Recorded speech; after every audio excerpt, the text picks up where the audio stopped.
Bag में काबा? ई बैग में कुछ कपड़ा, हमार बचल पैसा और गहना बा। हम भाग के ना जा रहल बानी दिव्या। हम मंदिर में जाके बकायदा ब्याह करब। लौट के आइब और बड़ बुजुर्गन के आशीर्वाद लेब। तू जाके बैग वापस रखता। ना मुरली, तू परदेसी बड़ा, लौट के आइबा त नाना जी तोहरे साथे बुरा सलूक करी है। कौनो बात ना, हम कोनो गलत काम नहीं करे जा रहल बानी। भगवान के सिवा हम केकरो से ना डरेली। मगर मुरली, अगर बगर छोड़ा, तू जाके बैग वापस रख दा। देखा बोला, सुबह 5 बजे तक दुकान खुल जाई। तू जाके 2 गो माला और पीला धागा लेके तू डायरेक्ट मंदिर आ जाइया। ठीक बा गुरु, ऐसा नहीं करब, चाहता नहीं। चा ठीक बा।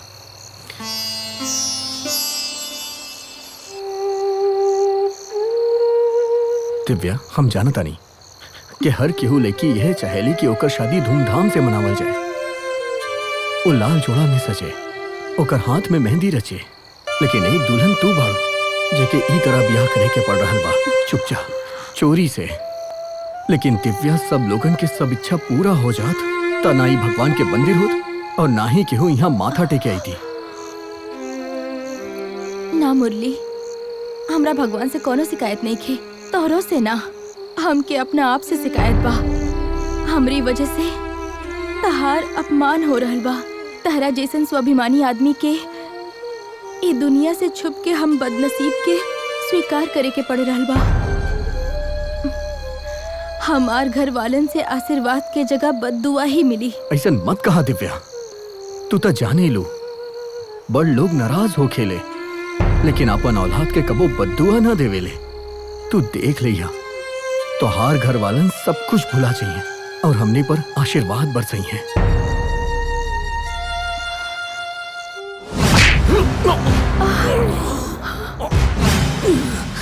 मुरली, मारे के संग मारा छोड़े के मुरली शादी करा था।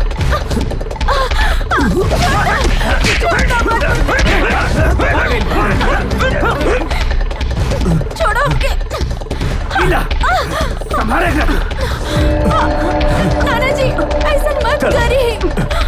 नाना जी, चले जैसे।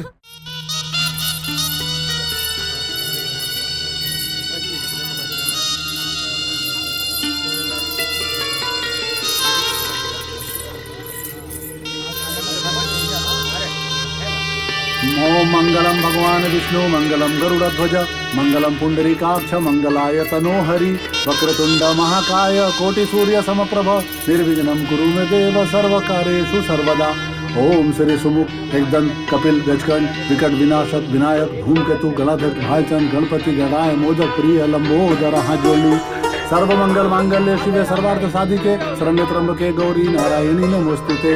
नीलांबुज श्यामल कोमलांगम, सीता समारोपित वाम भागम, पाणो महासायक चारुचापम, नमामि रामं रघुवंशनाथम। ओम नमः शिवाय, ओम शिव पार्वती नमः, ओम स्थान देवताभ्यो नमः स्वाहा, ओम श्री कुल देवताभ्यो नमः स्वाहा, ओम सर्व देवभ्यो नमः स्वाहा, ओम अग्नि देवताभ्यो नमः स्वाहा। आपदाम फर्तारम दातारम सर्वसंपदाम, लोकाभिरामम श्रीरामम भूयो भूयो नमाम्यहम्। गठबंधन हो गई, चलिए फेरा करी।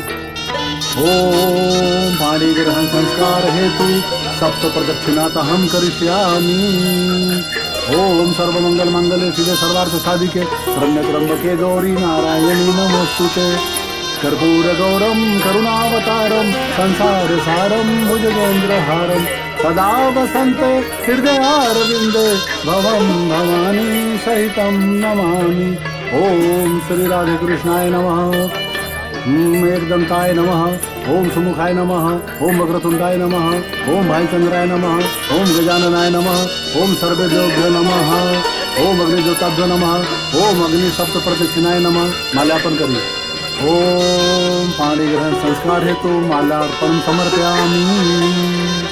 ओम सर्वमंगल मंगल्ये शिवे सर्वार्थ साधिके, शरण्य गौरी नारायणी नमोस्तुते। पाणी ग्रहण संस्कारे सिंदूरदानं करिष्यामि। ओम सौभाग्यशालिनी भवन्तु, ओम सर्वे भवन्तु सुखिनः, सर्वे सन्तु निरामय, सर्वे भद्राणि पश्यन्तु, सर्वदुख मम धाक भवेता।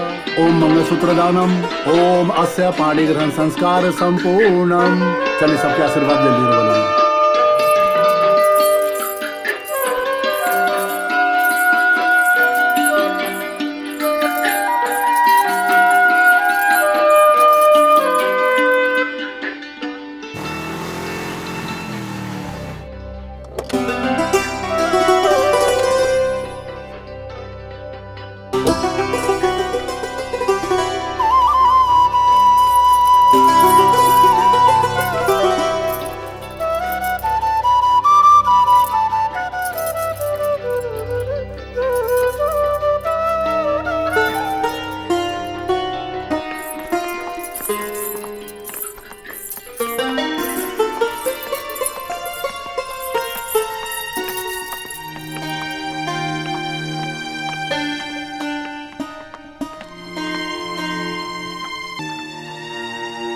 आप कितने खराब हो पापा।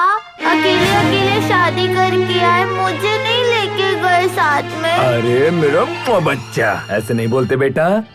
देखो कौन आई है। देखो देखो देखो, ये है आपकी मम्मा। आपको ढेर सारा प्यार देगी। नमस्ते करो मम्मा को। नमस्ते। आई लव यू मेरा बेटा। अंदर चलते हैं। आजा आजा मेरा बेटा, आजा मेरा बेटा। अंदर चलते अंदर चलते अंदर चलते।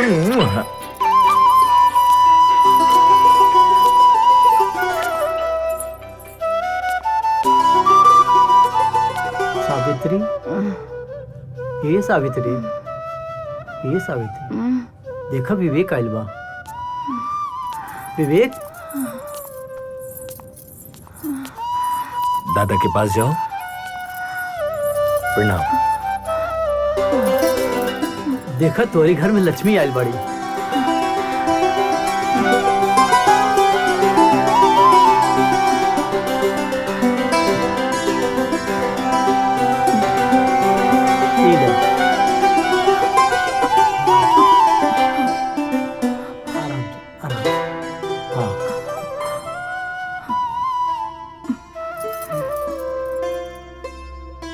अखंड सौभाग्यवती भव, दूधो न और पूतो भलो। आराम से दो, हम रखते। सुनी जी, वो बीबी के कमरा वो ठीक करा दिले बानी। बहू, तू लोग आराम करा जाके। ठीक है बेटा, ही हुआ। देखा अपना दादी के लेकर बैठा है। दादी है ना। देखा क्या है सावित्री है। अनु,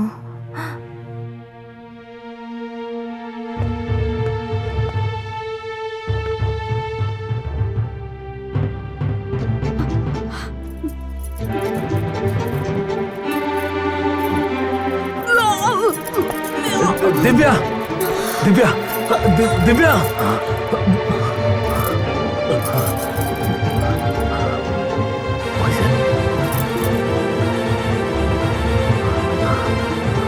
विमला, जी साहब। जल्दी जल्दी तुम क्लिनिक जाओ, समझ गई ना। और मैं मैसेज कर रहा हूँ, इंजेक्शन लेकर आओ जल्दी। और सुन, कोई पूछे तो बोलना डॉक्टर विवेक ने बोला है। जाओ फटाक से। जी साहब।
ये लीजिए साहब। जा तो। जी साहब।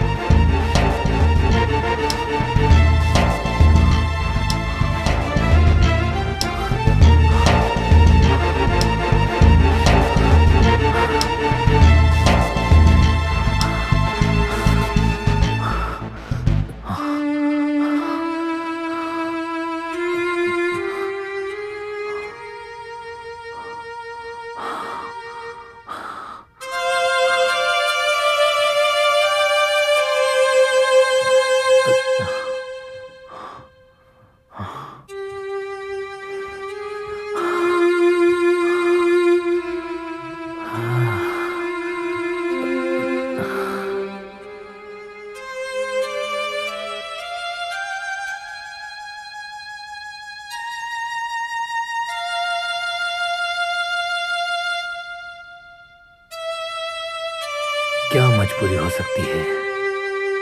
आखिर इसने ऐसा क्यों किया?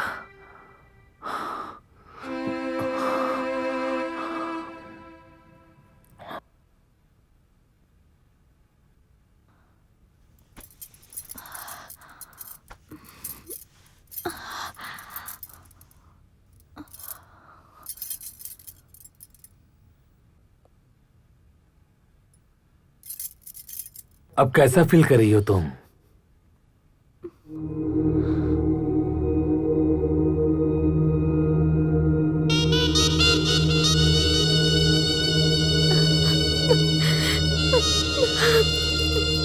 देखो दिव्या, भूल जाओ कि आज हमारी शादी हुई है और आज हमारी शादी की पहली रात है। मुझे सिर्फ तुम अपना एक दोस्त समझो और मुझ पर विश्वास करो। बस मुझे ये बता दो कि इस घटना के पीछे की कहानी क्या है। देखो दिव्या, पेशे से मैं एक डॉक्टर हूं और शायद तुम्हें मालूम नहीं है कि मैंने घर में सबको बता दिया है कि थोड़ा थकान की वजह से तुम्हें चक्कर आ गया है। मैंने ये नहीं बताया कि तुमने जहर खा लिया है। अगर कोई लड़की शादी की पहली रात जहर खा के मर जाना चाहे तो ये तो तय है दिव्या की शादी उसकी मर्जी के खिलाफ हुई है या तो जबरदस्ती कराया गया है। देखो दिव्या, सारी जिंदगी तुम्हारे और मेरे सामने पड़ी है। अगर हम एक दूसरे को अंधेरे में रखेंगे तो जीना मुश्किल हो जाएगा। जो भी बात है तुम मुझे साफ साफ बता दो। आप यकीन मानो कि मुझ में बर्दाश्त करने की शक्ति है। बोलो, प्लीज बोलो, आखिर कहानी क्या है? इसके पीछे किस्सा क्या है?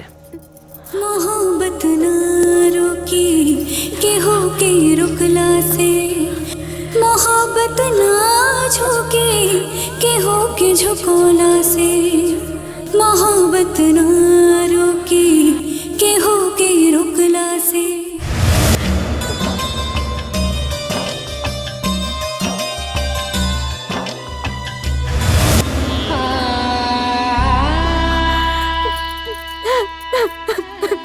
अरे देखो दिव्या, रो मत, सब ठीक हो जाएगा, मैं हूं ना। मगर मैं जीना नहीं चाहती। मुझ में ये दोहरी जिंदगी जीने की हिम्मत नहीं है। मुझे थोड़ा सा जहर ला दीजिए, मैं मर जाना चाहती हूँ। देखो, मर जाना बहुत आसान है मगर मौत से कोई उलझन सुलझ नहीं सकती। फिर भी मैं तुम पर कोई जोर नहीं डालूंगा, लेकिन एक उलझन मेरी भी है, उसे सुन लो, फिर तुम्हें जो जी चाहे वो करना। शांता मेरी पहली पत्नी थी।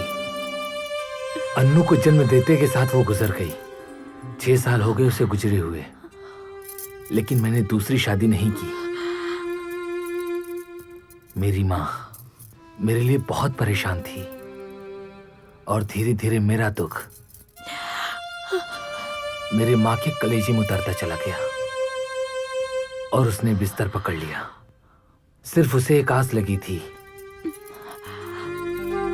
इस घर में दोबारा बहू आ जाए, बिन माँ के अन्नू को फिर से एक माँ मिल जाए। तुमने माँ की तो हालत देखी है ना, कितनी खराब है। और मैं एक बेटे की हैसियत से बस यही चाहूंगा कि मेरी माँ 100 साल जिए दिव्या, लेकिन एक डॉक्टर होने के नाते मुझे मालूम है कि मेरी माँ 6-7 दिन से ज्यादा नहीं जी पाएगी। और इन आखिरी दिनों में मेरी माँ को ऐसा कुछ दुख ना पहुंचे, इसलिए विनती करता हूं मैं तुमसे, कुछ ही दिनों के लिए तुम इस घर में बस ऐसे ही रह जाओ कि उसको लगे कि तुम ही इस घर की बहू हो। मैं तुम्हारे सर की कसम खा के कहता हूं दिव्या कि तुम्हारा मुरली मोहन जहां कहीं भी होगा मैं उसे ढूंढ कर लाऊंगा और मैं इज्जत के साथ तुम्हें उसके हवाले कर दूंगा। और देखो, मैं ये बात बिल्कुल नहीं चाहता कि तुम यहाँ पर कोई भी दुख उठाकर मजबूरी में रहो।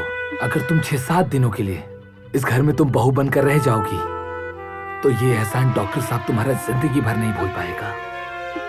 और मुझे पूरी उम्मीद है कि इस पर तुम ठंडे दिमाग से सोचोगी और कल तक तुम किसी सही नतीजे पर पहुंचोगी।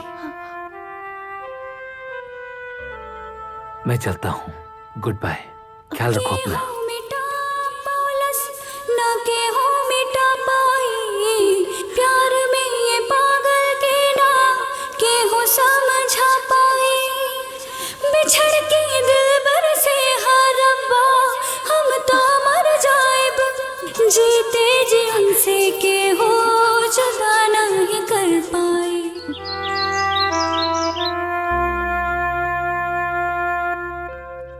अब कैसी है तबीयत आपकी? तुमने दवाइयां नहीं ली? प्लीज इस तरह की लापरवाही आप बिल्कुल ना बरतो। आपको 2 टाइम दवाई लेनी है, सुबह शाम। अच्छा सुनो, मैं अस्पताल जा रहा हूं और मैं वहीं से पता लगा लूंगा कि मिस्टर मोहन कहाँ हैं। आपकी सारी उलझनें दूर हो जाएंगी, ओके? एक आपसे हाथ जोड़कर विनती है मेरी कि मेरी बूढ़ी माँ नीचे आपका इंतजार कर रही है। एक बहू के नाते ना सही, इंसानियत के नाते कम से कम अभी आप उनके पास चली जाएं। प्लीज मेरे पे ये एहसान आप कर दीजिए, मैं जिंदगी भर आभारी रहूंगा आपका।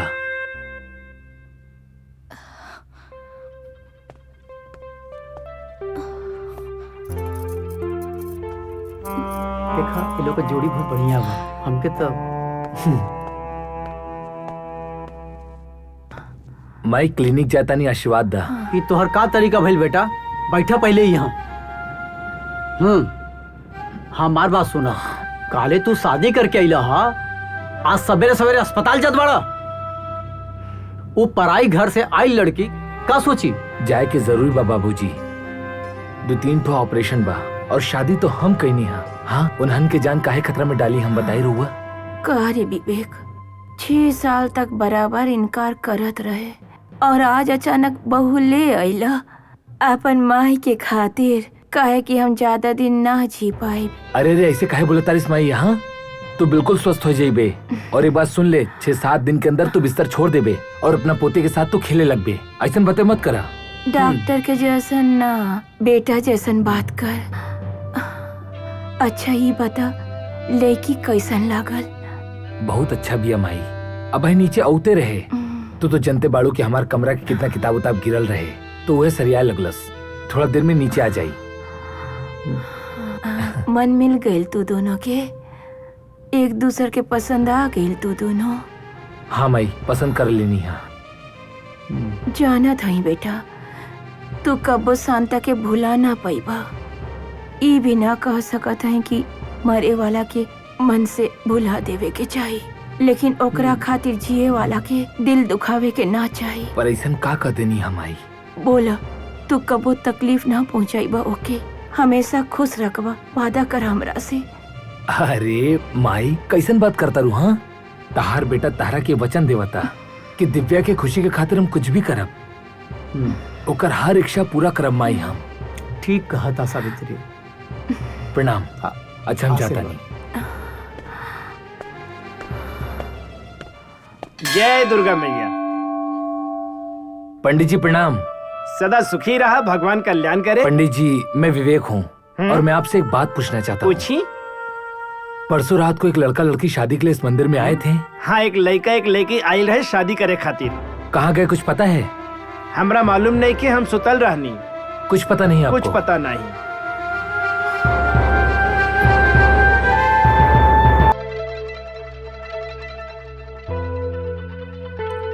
अंदर सांस खींचो। आ आ आ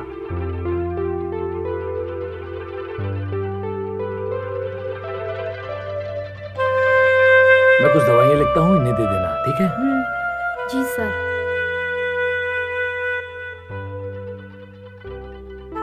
ये दवाई लेकर आओ। परेशान मत हो, तुम बिल्कुल ठीक हो जाओगे। ओके?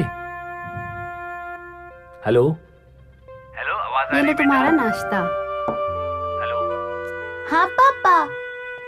हेलो बेटा, हाँ आवाज आ रही है? जी पापा, आपकी आवाज आ रही ओके। है। अच्छा बेटा, एक बात बताओ, मम्मा ने नाश्ता किया? नहीं किया। नाश्ता नहीं किया?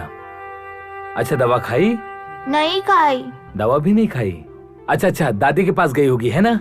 नहीं गई। दादी के पास भी नहीं गई? अच्छा बेटा, एक काम करो, सुनो, आप मम्मा के पास जाओ, ठीक है ना? और बड़े प्यार से बोलना, मम्मा मम्मा। अगर आप दादी के पास नहीं जाना चाहती तो कोई बात नहीं, लेकिन आप दवा जरूर खा लीजिए, ठीक है ना? प्यार से बोलना बेटा, ठीक है? ठीक है। लव यू मेरा बेटा, आई लव यू।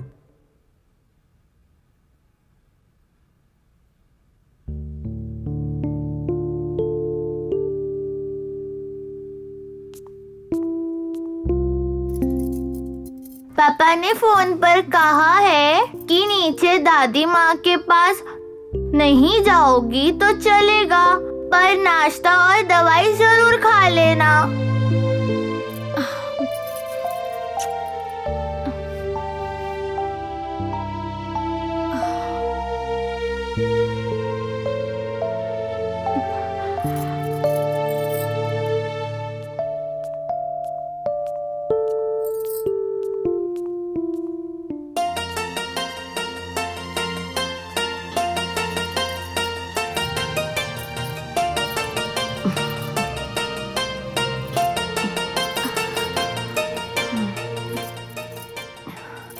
घर पसंद आयल बेटी, और हमार बेटा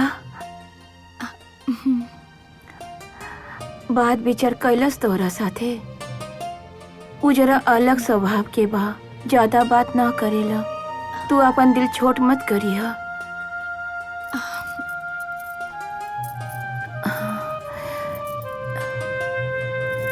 ये घर के मान मर्यादा, सुख शांति सब कुछ तोहार हाथ में सौंप रहल बानी बहू।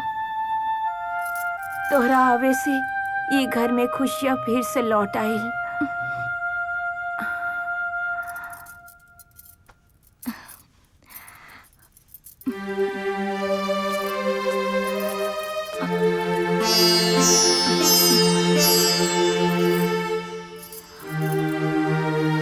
मम्मी, पापा का फिर से फोन आया था। वो पूछ रहे थे कि मम्मी ने नाश्ता किया। फिर मैंने बोला मम्मी ने नाश्ते को हाथ तक नहीं लगाया। तो एक काम करते हैं, अब हम लोग मिलके नाश्ता करेंगे, ठीक है? हाँ।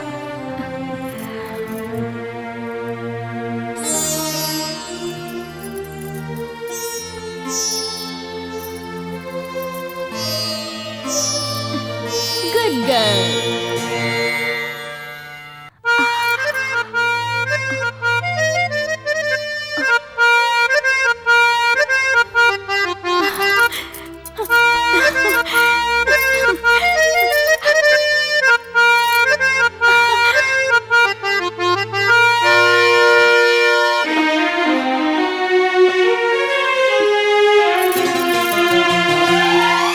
सारे गा दिव्या, भोला जाग जाए। ना जागे गुरु, गहरी नींद में बानी।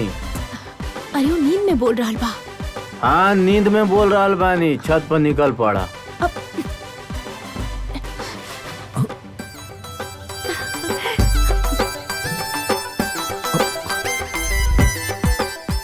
का करत तारू तू? छोड़ा हमार हाथ, ना तो शोर मचाई बम।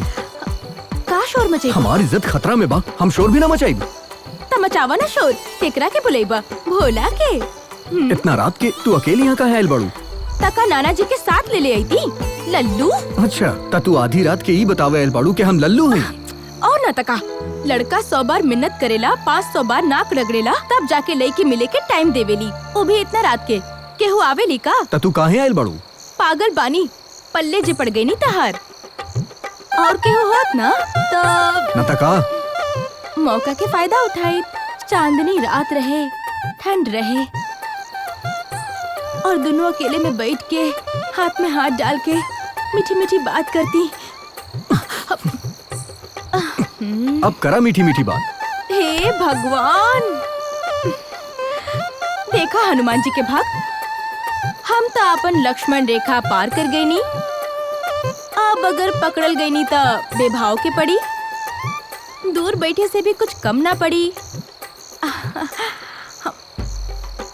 और पास बैठे से भी कुछ ज्यादा ना पड़ी। समझ ला? अब हम का करी? का करी? चुपचाप अपन सर हमार गोद में रख के लेट जा। अरे बैठा। अरे देखा, जे हम कह रहल बानी ना, चुपचाप सुनत जा, वरना हम सबके चिल्ला चिल्ला के बुला ले बिहा कि तू हमरा के छत पे बुलेले बाड़ा और जबरदस्ती हमार इज्जत लूटे की कोशिश करत बाड़ा। इधर लेटा।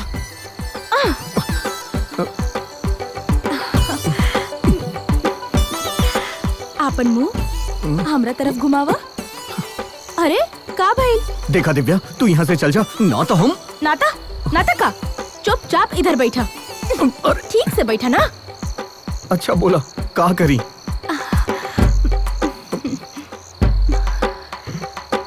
एगो किस दाना? का? किस? ना दिव्या। हाँ लल्लू, देखा, अगर तू हमरा के किस न देबा ना तो हम सारी रात ऐसे ही छत पर बैठा। एक किस दे दे तो तू चल जाइबू ना। पहले एक किस तो दा, फिर हम सोचब।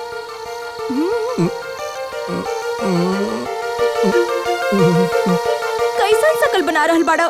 प्यार कर रहल बाड़ा कि जमाल गोटा पी रहल बाड़ा? तनी मुस्कुरा के। हाँ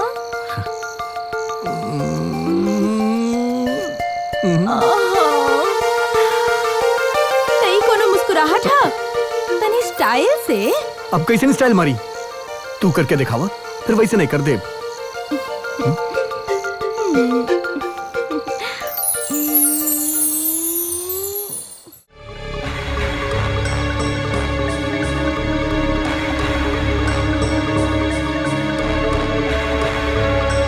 डॉक्टर साहब, मैंने सारे अस्पतालों और नर्सिंग होम में पता लगा लिया, मिस्टर मोहन कहीं नहीं भर्ती हुए। ओके, एक काम करो, इस शहर के जितने भी सारे लॉजेस हैं और धर्मशालाएं हैं, सभी जगह पता करो। कहीं ना कहीं तो होंगे मिस्टर मोहन।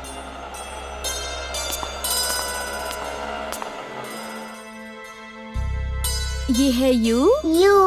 ये क्या है? एल। ये डी। दिव्या, मैंने जितने भी मुंबई के हॉस्पिटल्स हैं, लॉजेस हैं और धर्मशालाएं हैं, सभी जगह मैंने पता किया, लेकिन मिस्टर मोहन का कहीं पता नहीं चला। अच्छा दिव्या, हो सकता है मिस्टर मोहन अपने गांव चले गए हों। उनका कुछ पता है क्या आपके पास? जब वो घर पर आए थे रहने के लिए तो उन्होंने नाना जी को अपना आधार कार्ड दिया था, उसकी एक फोटो है मेरे पास। ये देखिए।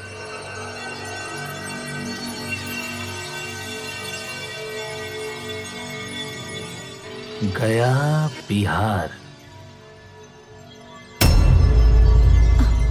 ये मेरा कोड संभालो, मैं भी पता करवाता हूँ।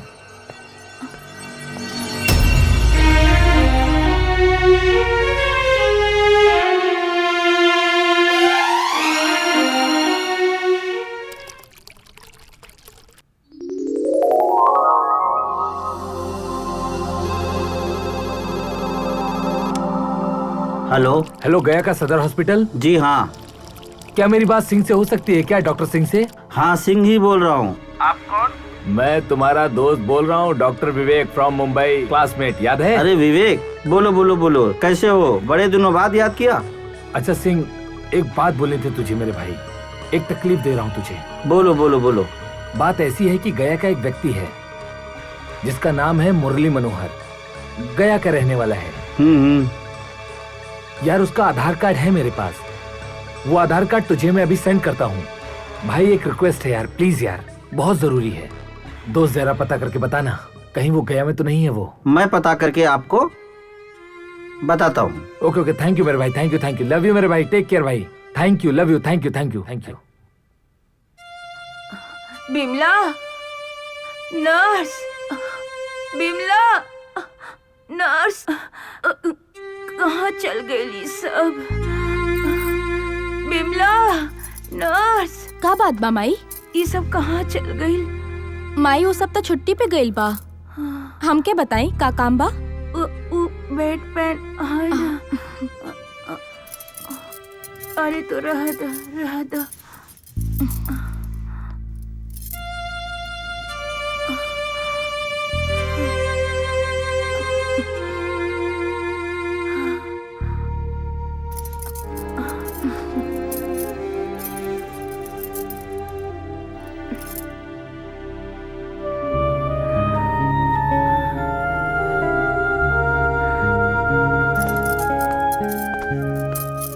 Thank you so much Divya.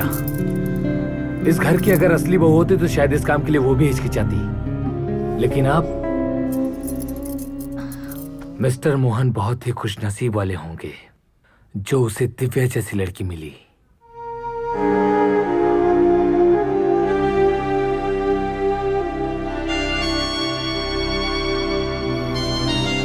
काम धाम करता रंगी ना? ना काम ना करी ना। काम उम ना करला। देखो भाई, ये मुंबई शहर बा, यहाँ पहले अपना पेट खातिर कौनो काम ढूंढा, फिर ओकरे बाद ये म्यूजिक के चक्कर में पड़ा। गुरु भैया सही कहता रहे, ये बड़ा पाव खा खा के ना कुछ होखे वाला नहीं। हाँ। सबसे पहले ना कामे ढूंढने के पड़ी। ठीक बा भाई, चलता नहीं अब हम कामे ढूंढल जाई। ठीक बा भाई, चलत हई। चला तानी।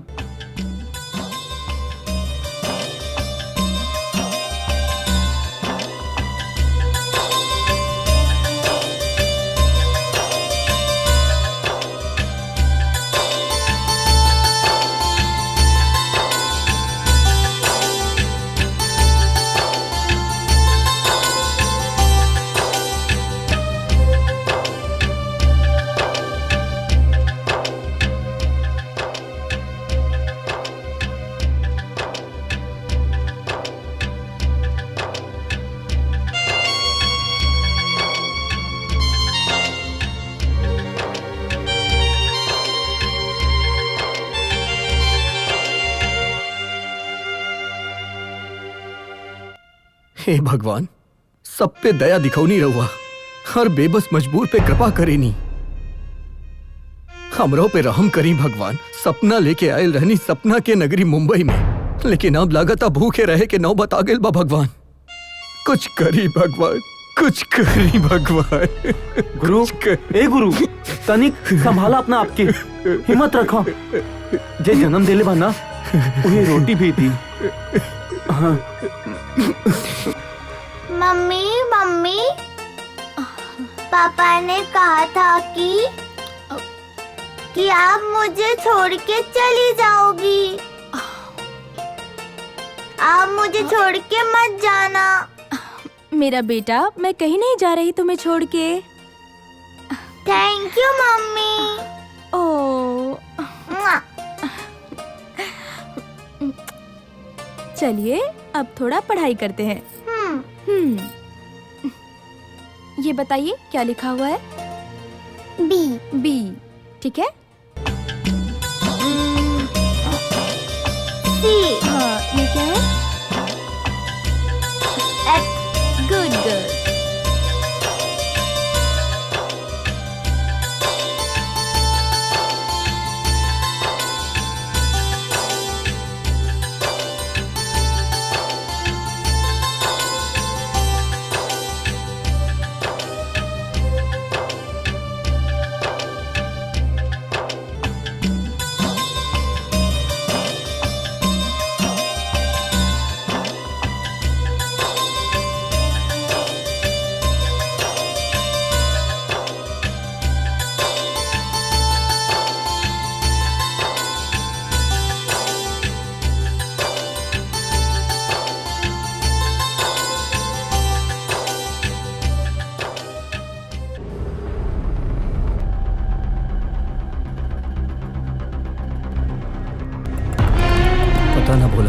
ऐसे कब तक भटके के पड़ी? हो जाए गुरु, गाड़ी रुक, गाड़ी रुक। हो जाए गुरु। अरे गाड़ी रोको। चला देखल जाओ। रुको रुको रुको। का भइल? मुझे आप लोगों से कुछ बात करनी है। आपका नाम मुरली मनोहर है ना? आप एक काम करिए, गाड़ी में बैठिए। आइए बैठिए, मुझ पर भरोसा रखिए। आइए, चलिए बैठा। आइए।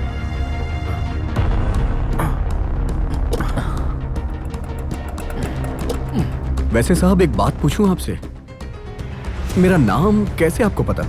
मुझे आपका ही नाम नहीं बल्कि आपके प्रिय मित्र भोला का भी नाम अच्छे से पता है।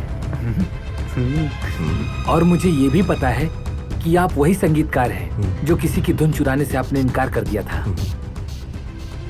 वैसे मैं आप लोगों को एक बात बताना चाहता हूँ। पेशे से मैं एक प्रोड्यूसर हूँ और एक फिल्म बनाने की सोच रहा हूँ जिसमें एक मधुर संगीतकार की आवश्यकता है।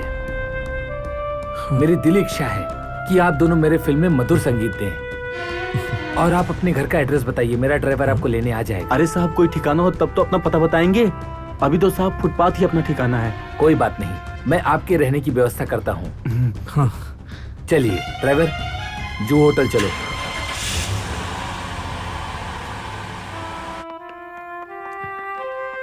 आइए, चलिए।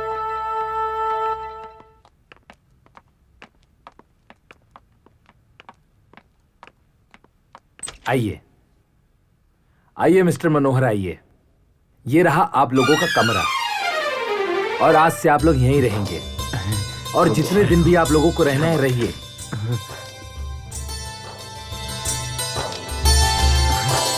एक मिनट में जरा फोन कर लेता हूँ। जी।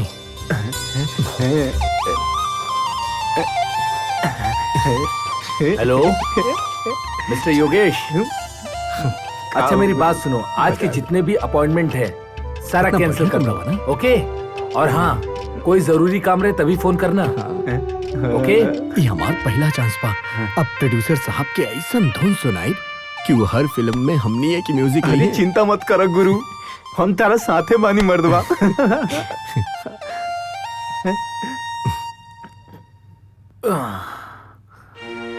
तो मुरली मनोहर जी, सुनाइए एक प्यारा सा सॉन्ग। क्या सुनिएगा साहब? अरे कुछ मीठा सा सुनाइए, कुछ मधुर सा सुनाइए, दिल खुश हो जाए। देखिए साहब, हम ऐसे कैसे कुछ भी सुनाएं? हमें मालूम होना चाहिए कि कहानी क्या है, सिचुएशन क्या है। तो कहानी कुछ इस तरह की है कि एक लड़का होता है, एक लड़की होती है और जी। दोनों एक दूसरे से प्यार करते हैं, लेकिन अच्छा। लड़की की शादी किसी लड़के के साथ जबरदस्ती कर देते हैं। वाह वाह साहब, क्या गजब की स्टोरी सुनाई है आपने। सुपर हिट ब्लास्ट है, पर्दे फाट जाएंगे, लाठी चल जाएगी। अरे चुप कर। कौन से एकरा में कमाल के बात बा? मामूली से कहानी बा, हर दूसर फिल्म में यह होखेला। मिस्टर मनोहर, ये पूरी कहानी नहीं है, ये तो सिर्फ शुरुआत है। शादी की पहली रात को ही लड़की जहर खा लेती है। आपका मतलब हीरोइन पहले ही आधे घंटे में मर जाती है? नहीं भाई, लड़की को बचा लिया जाता है। बात ऐसी है कि जो लड़की का जो पति है वो डॉक्टर है और तुरंत वो घरेलू उपचार से ट्रीटमेंट करके लड़की की जान बचा लेता है। लेकिन वो अपनी पत्नी को विश्वास दिलाता है और उससे पूछता है कि बताओ सच्चाई क्या है। जी। फिर लड़की उसे अपनी सच्चाई बताती है कि वो किसी और से प्यार करती है। वाह जी वाह, क्या हिम्मत है लड़की की। और उसका पति हीरोइन को वचन देता है कि जैसे भी हो सके तुम्हारा प्रेमी जहां भी हो, उसे ढूंढकर तुम्हारे हवाले कर देगा, इज्जत से तुम्हें सौंप देगा। वाह कमाल है, वो इंसान नहीं देवता है। लेकिन इस डॉक्टर की भी एक कहानी है, दुख भरी कहानी। उसके घर में एक बूढ़ी माँ है जो बस कुछ चंद दिनों की मेहमान है। अंतिम सांसें गिन रही है। बस वो हीरोइन से एक छोटा सा दरख्वास्त करता है कि मेरी माँ के लिए 6-7 दिन असली बहू बनने का नाटक कर दो। एक तरफ माँ है जो सिर्फ 6-7 दिन की मेहमान है, दूसरी तरफ पत्नी है जो अपने प्रेमी से मिलने के लिए बेचैन है। इन दोनों के बीच में बेचारे पति पर क्या गुजर रही होगी। वैसे साहब फिर क्या होता है? अभी मिस्टर मनोहर पूरी कहानी तय नहीं हुई है। जैसे जैसे बढ़ती जाएगी हम आपको बताते जाएंगे और आप गाना बनाते रहिएगा। इतनी गंभीर कहानी, इतने दर्दनाक मोड़, और आप कह रहे हैं लव सॉन्ग सुनाने को। खैर ठीक है, शुरू करो। सुनाइए। शुरू कर जाओ। ओढ़नी के ओठ से छुपले बाड़ू ओठ लागता धानी के दिलवा लागे खुद ही छोटे छोट चोट लागता। सलाइन बॉटल रेडी है ना? जी सर। ओके, चेक करो।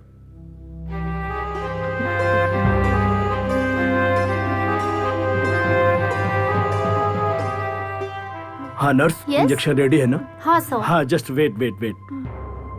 सर।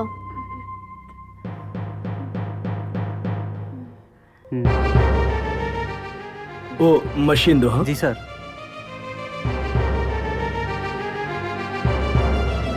Oh my god. Nurse, injection. Yes सर।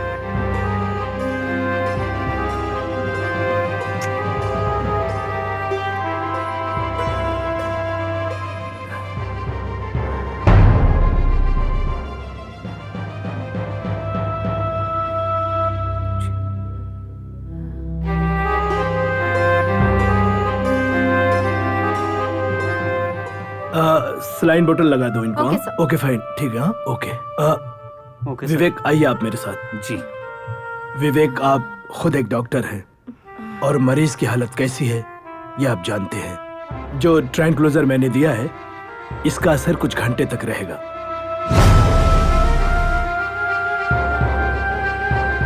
लेकिन विवेक, एक बात सुनो, मेरी एक सलाह है, एक मशवरा है।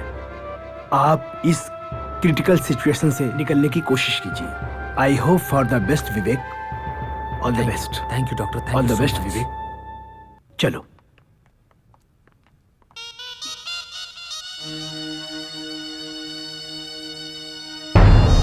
हाँ हाँ।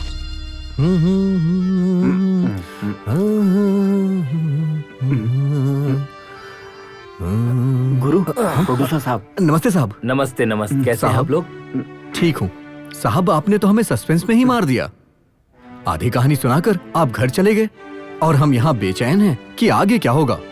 वैसे साहब, हमें आपके मामले में तो नहीं पड़ना चाहिए। आपने हमें बताया नहीं साहब, माँ मरी कि नहीं। हमारी राय से तो मर जानी चाहिए। वैसे आप क्या कहते हैं? जैसे ही माँ मरेगी वैसे ही आएगी डॉक्टर की असली परीक्षा।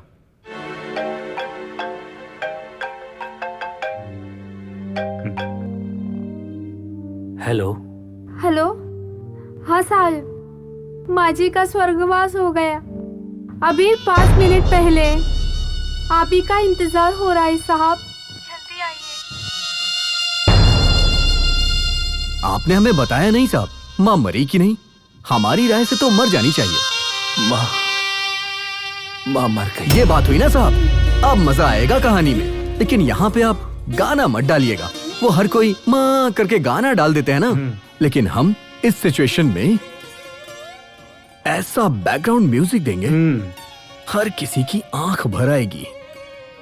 आप सुनिए, मैं सुनाता हूँ। चल भोला, उठा ढोल की बजाओ। ठीक बा।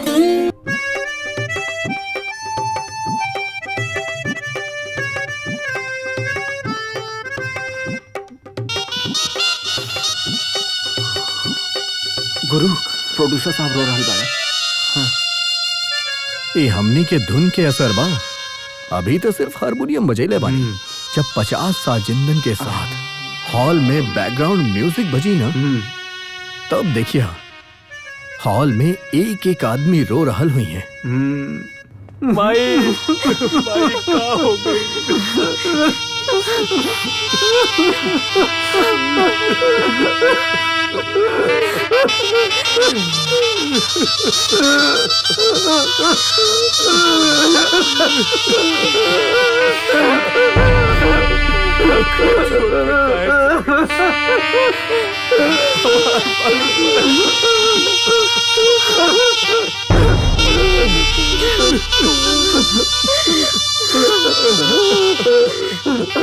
बाबूजी, बाबूजी।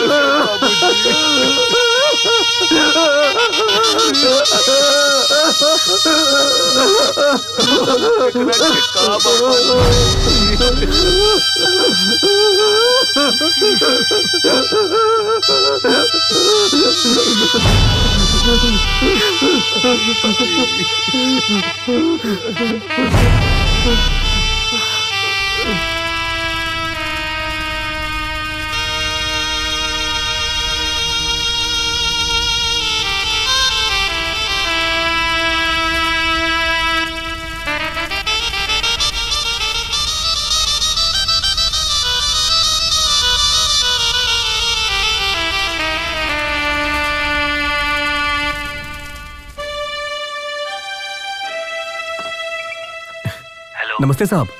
नमस्ते नमस्ते। हम आप ही के फोन का इंतजार कर रहे थे। मनोहर जी, आप ऐसा कीजिए कि कल टैक्सी पकड़कर फौरन मेरे घर पर आ जाइए। और सुनिए, मेरे घर का पता है विष्णु विला, सीजर रोड, अंधेरी वेस्ट, मुंबई। हाँ क्लाइमेक्स तय करना है। ठीक है साहब, हम कल आ जाएंगे। ठीक है। पापा, ये क्लाइमेक्स क्या होता है? क्लाइमेक्स ये होता है मेरा बच्चा, दो बिछड़े हुए प्रेमी को मिलाना।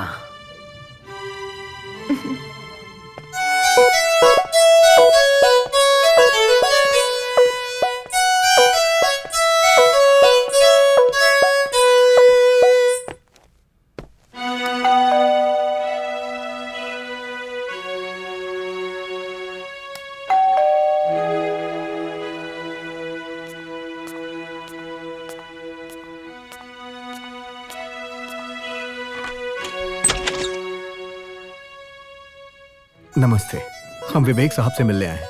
मुरली मनोहर, बिहार वाला, म्यूजिक आइए सर, डायरेक्टर। बैठिए। जी।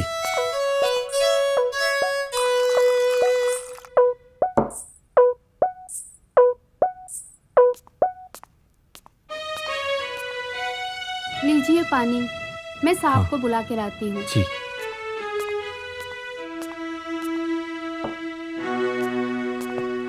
साहब, आपसे मिलने कोई सर आए हैं।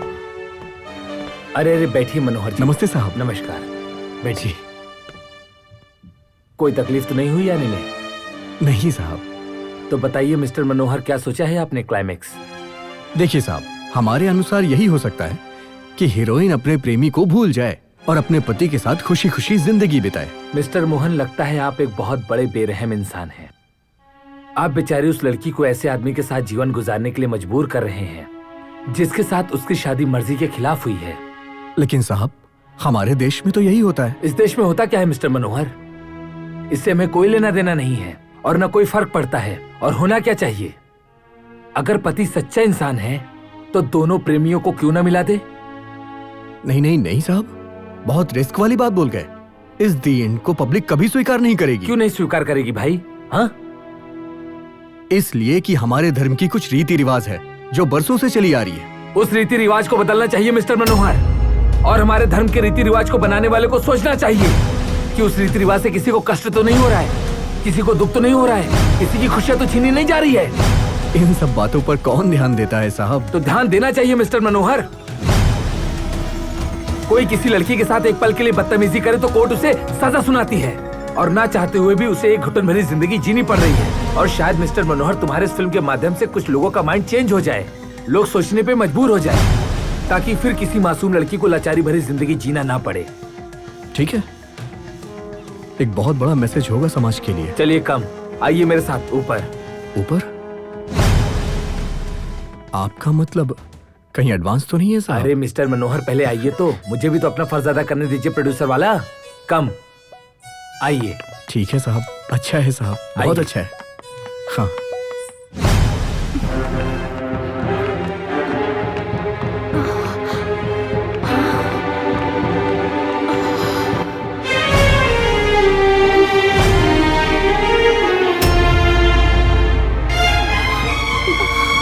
आई एम सॉरी मनोहर जी, अगर मैं ये बात आपको पहले बता देता कि शादी की पहली रात जहर खाने वाली लड़की दिव्या है,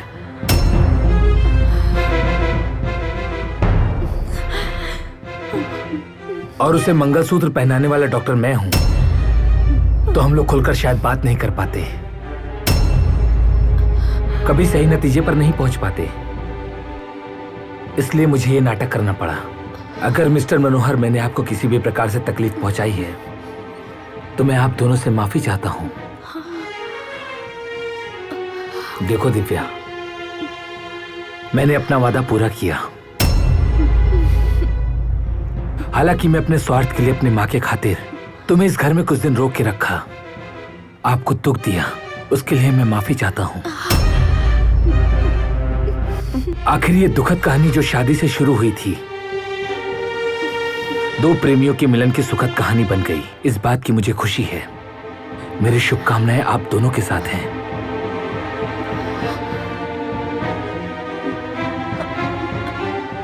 साहब, ये ठीक बात नहीं है। बिल्कुल बकवास क्लाइमेक्स है आपका, एकदम गलत है। क्यों? कुछ ही देर पहले आपने ही तो इसे मंजूर किया था।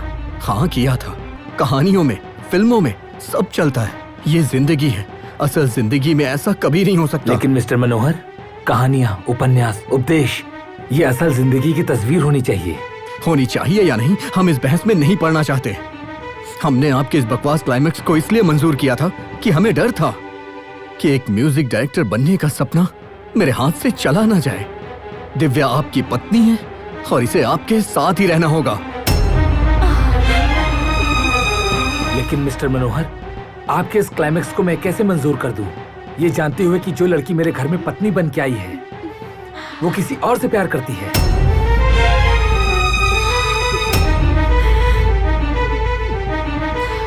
और मैं उसे अपना जीवन साथी मानकर एक लगातार आग में नहीं जल सकता।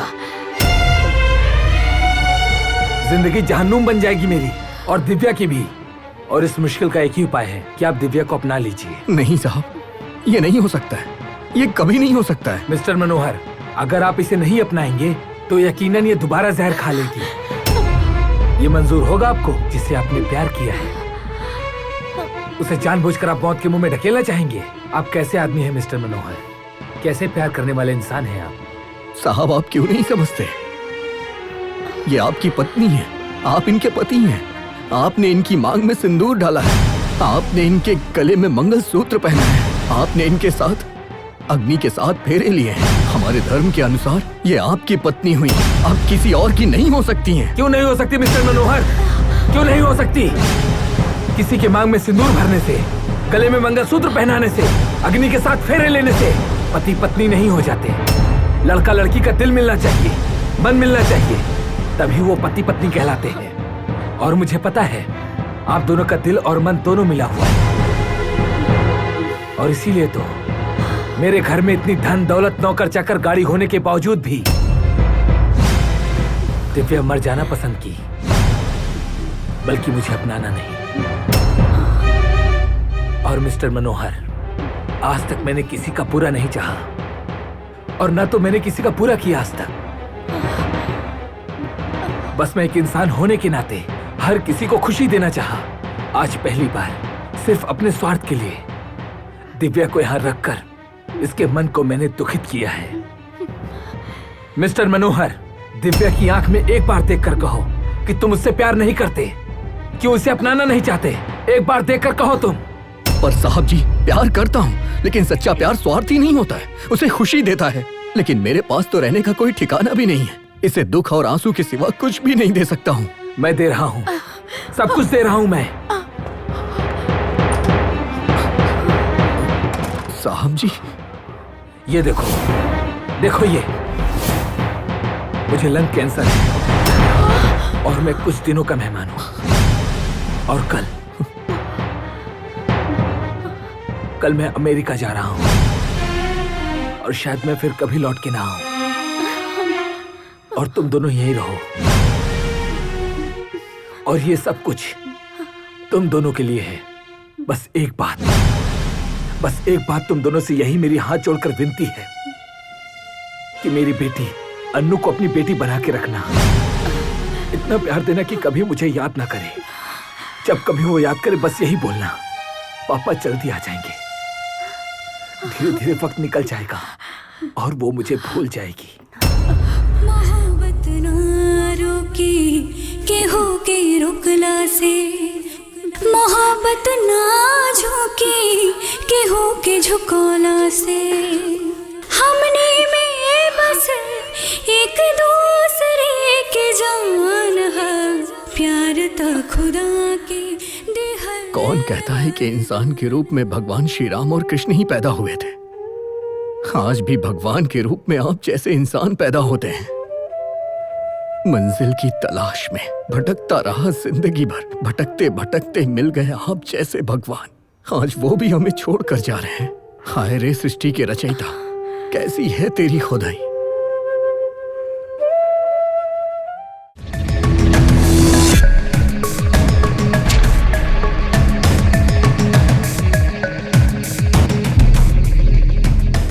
सपनों की नगरी मुंबई, यहाँ हर रोज हजारों लोग फिल्मी दुनिया में कुछ बनने के लिए आते हैं।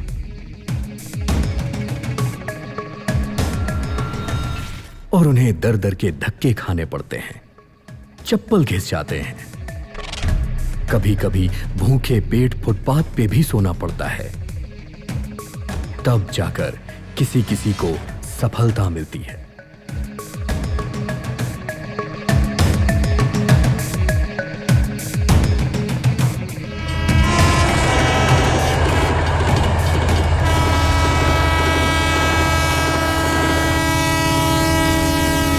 हजारों लोगों की तरह बिहार से ये दो लोग भी फिल्मी दुनिया में कुछ बनने के लिए आए हैं।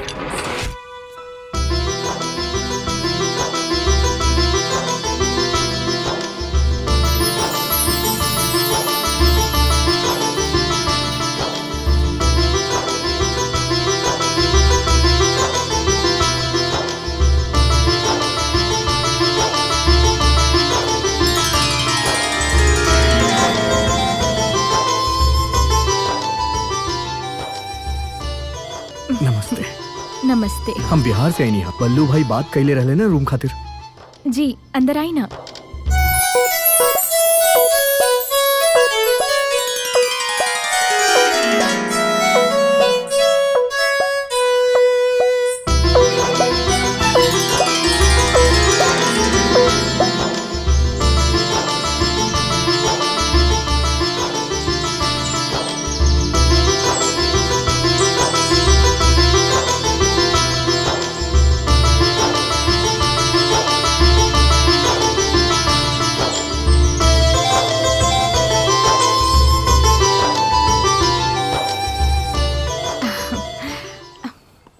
आई।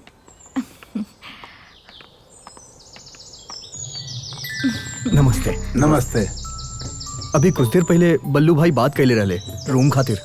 हाँ हाँ, देखा ही हमार दोस्त के घर बा। यहाँ केकरो के किराए पे रूम देवे के नहीं आदे, फिर भी हम दे रहल बानी। कहे कि बल्लू रिक्वेस्ट कैले बने जी, तो इहे खातिर हम ही बता देतानी कि घर बहु बेटी वाला बा। एगो बात के खास ख्याल रखिए लोग, ऐसन कौनो भी हरकत यहाँ ना चली। बिल्कुल भी ना चली। सवाल पैदा नहीं किया होत। सुना, रात के 10 बजे के बाद ही घर में आवे के इजाजत नहीं खे। तो फिर कहाँ जाएगी? 10 बजे के पहले आवा। तो तू यहाँ काम करे या बम्बई घूमे खातिर अइला हा? हम म्यूजिक डायरेक्टर बने खातिर आई नहीं हा। और हमरा के पूरा भरोसा बा कि हमके जल्दी ही चांस मिल जाएगी। ठीक बा, तो महीना के 1000 रुपया किराया और 1 महीना के एडवांस देवे पड़ी। 1000 रुपया? हाँ। जी दे दे। और तोहर आधार कार्ड के फोटोकॉपी और 2 पासपोर्ट साइज के फोटो भी देवे पड़ी। हम तनी तहर कमरा देखे चाहता नहीं। तो हम तोहर एडवांस देखल चाहता नहीं। बाथरूम केने बा? बाथरूम वो सामने बा बाथरूम। अच्छा, हम आवता नहीं। बेटा वो बाथरूम का करे जात बाड़न? एडवांस लावे। एडवांस बाथरूम से? हमार गुरु बहुत पहुंचेला आदमी बाड़े। घर से निकले से पहले माई कहले रही कि मुंबई में जेब कट जाला। तब से हमार गुरु जेब में पैसा ना रखेले, नीचू रखेले, अंडरग्राउंड में। अंडरग्राउंड मतलब? अंडर बियर में। तो चोर पॉकेट कैसे काटी? अच्छा अच्छा, इली रख हाथ धोला है ना? हाँ? अब हम कमरा देख सकता नहीं? हाँ हाँ दिव्या, दिखा दो कमरा इनकरा के। जी नाना जी आई।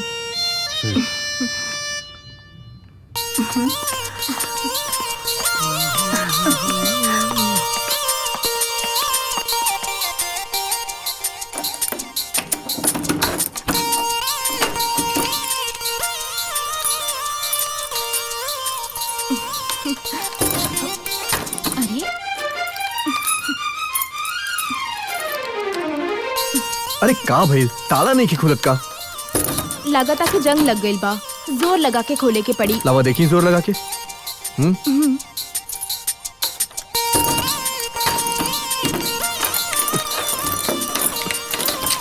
का भाई जोर लगावा औरो तनी। अरे कितना जोर लगाई? चाबी यही ताला के बाकी दूसर के लाइल बाड़ू। चाबी तो यही है बा। अच्छा आवा दोनों मिलके जोर लगावल जाओ।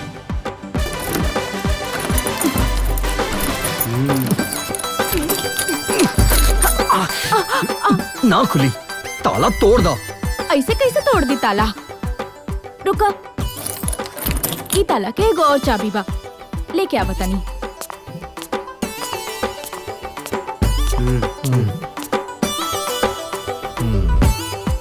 एकरा से बच के रही है मुरली, ना तो जल्दी है मुंबई छोड़े के पड़ जाही।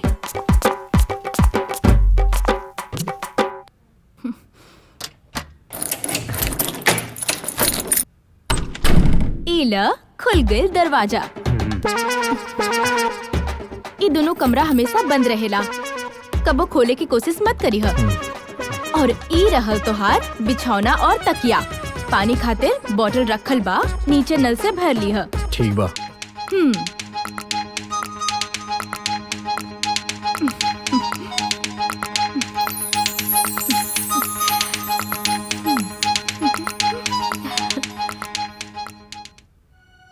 अरे भाई, हमरा रूम तो बड़ा मुश्किल से मिल गई, लेकिन तू हमार बैग वाले के नासिक में उतर गेला।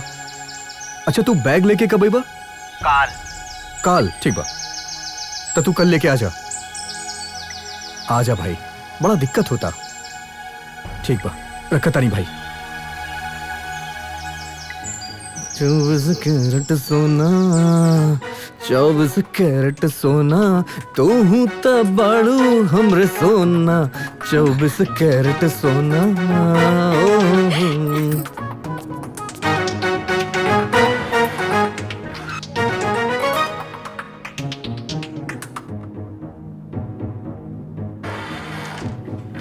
अरे एकर तक कुंडी नहीं खिलागत। खैर कोनो बात ना मुरली, कम से कम रहे का तो जुगाड़ हो गई।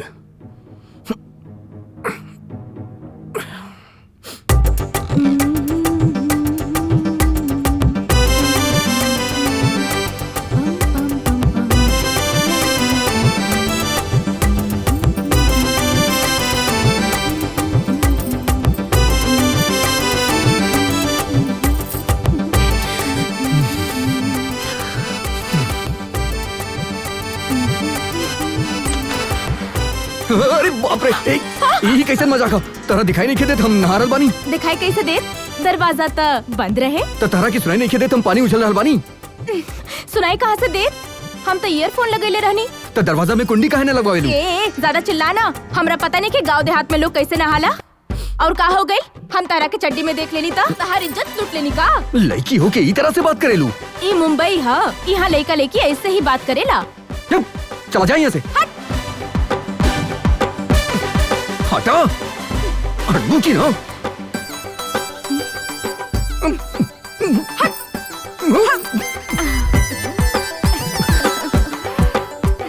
अभी तो गाँवटी बाड़ा, बहुत जल्दी तहरा शहरी बना दे। कौनो लड़का मिलल? देखा महादेव भाई, लड़का तो हमरे नजर में दूगो बा जे शादी खातिर तैयार बा। दोनों के आपन घर दुआर बा, कौनो चिंता के बात नहीं खे। फर्स्ट क्लास परिवार बा दोनों के। पहिलका लड़का सरकारी नौकरी में बा, ठीक बा ना? ओकर मांग 5 लाख रुपया बा। आ दूसरका लड़का जौन बा तौन बाटे तहरा के कपड़ा के सेसमैनी माँ, ठीक बा। अच्छा। तो ओकर 2 लाख रुपया के दहेज के मांग बा। बैठा। अब बतावा हम कौना से बात करी? देखा, अगर उन्हीं का लड़का नौकरी करता तो हमार नतनी घर बैठल ना रहेली, ओहो इन्फिनिटी मॉल में जॉब करेली। हम दहेज के बिल्कुल खिलाफ बनी। देखा, हमहू दहेज के खिलाफ बानी, लेकिन का करबा, लड़की हिया। लड़का रहा तब न मुंह फाड़ के दहेज मांगता। का कहला गंगू? एगो बात कहतानी तोहरा जानकारी खातिर।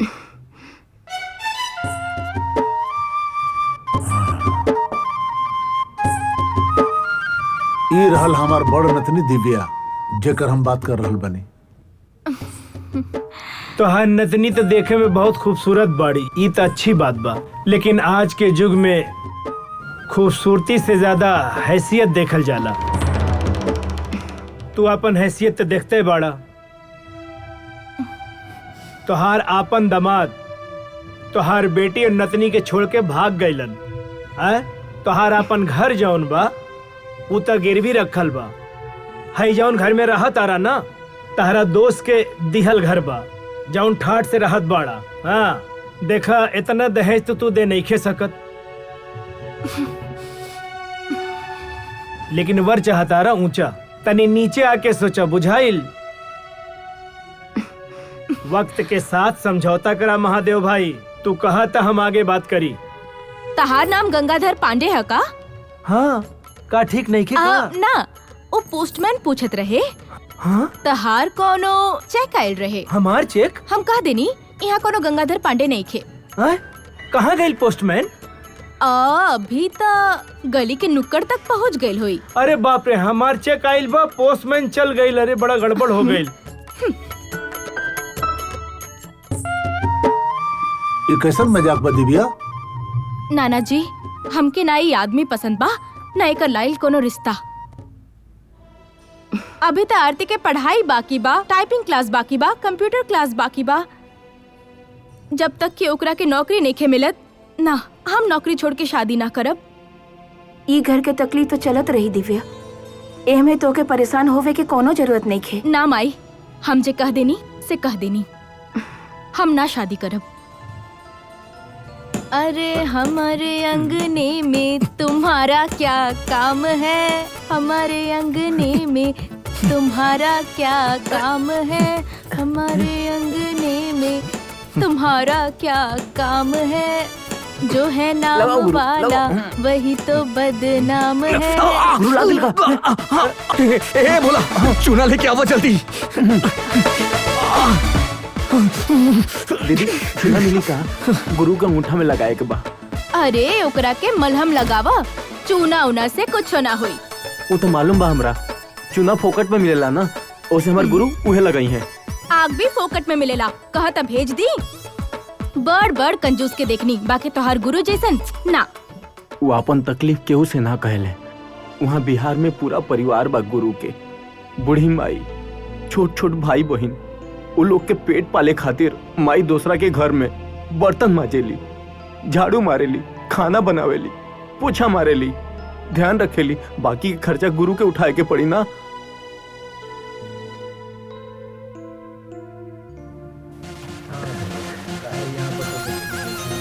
चला देखिए एक बार फोन लगा के।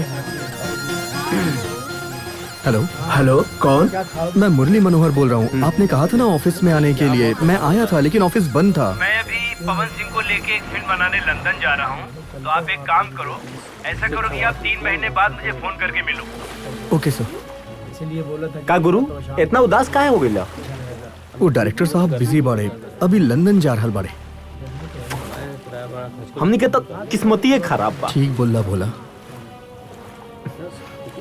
चला ही जैसे सब यहाँ पर वही मिलेंगे, यहाँ पे कोई आपको सस्ता चौन हो ही देखा जाए।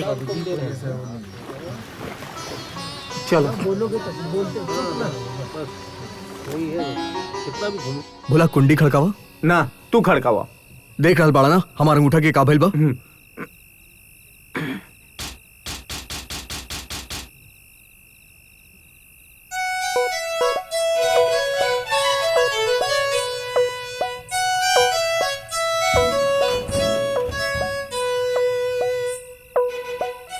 हम आ गई नहीं। तो हम का करी? दरवाजा छोड़ो, हमके जाए। नाना जी कहले रहनी ना कि 10 बजे के बाद आए तो गेट ना खुली। वो कहा ना हमार घड़ी खराब हो गई रहे, यही से टाइम के पता ना चलल। हम भुला गए नहीं कि नाना एक जी। दिन बाहर सुते के पड़ी ना तो अकर ठिकाना आ जाई। दीदी आज गलती हो गई, दोबारा ऐसा ना होई। ठीक बा, तू अंदर जा। जय भैरवनाथ। पहले माफी मांगा फिर अंदर जाए के मिली। ठीक है, माफी मांगा था नहीं। सॉरी। मुंह बिगाड़ के मत बोला। सॉरी। ऐसे अच्छा था पहले वाला शकल रहे।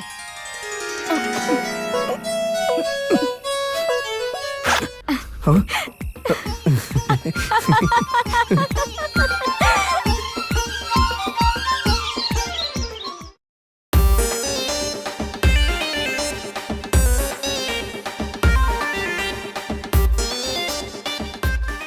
दीदी सुई धागा मिली का? गुरु के पतलून सिए के बा। ला हमरा दा, हम सी दे।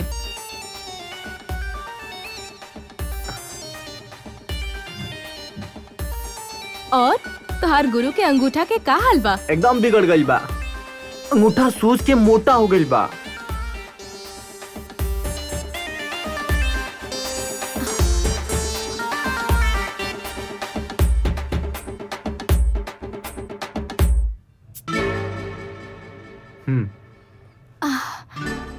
इला आपन गुरु के दे दी और कही कि ठीक से लगा ली, न तो 4 पैसा बचावे के चक्कर में ना पूरा हाथ कटवावे के पड़ी। और ई बेवकूफ कैसन कपड़ा पहनेला? ई कपड़ा देख के तो म्यूजिक डायरेक्टर के चांस छोड़ा कोनो मीटिंग में भी ना बैठी थी। ला दे दी। ठीक बा दीदी, हम कह दे।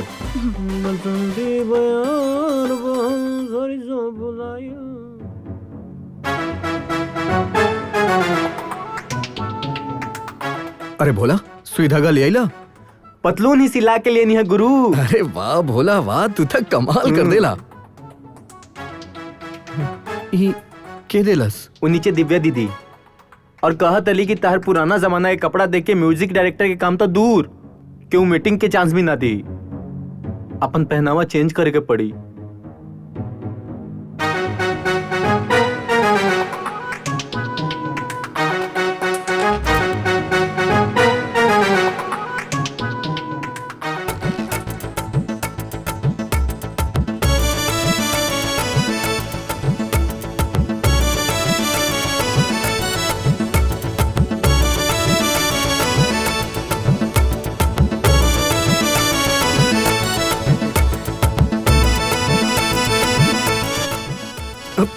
तू हमरा पीछे काहे आ रहल बाड़ू? हम अपना जॉब पे जा रहल बानी, तो के का दिक्कत बा?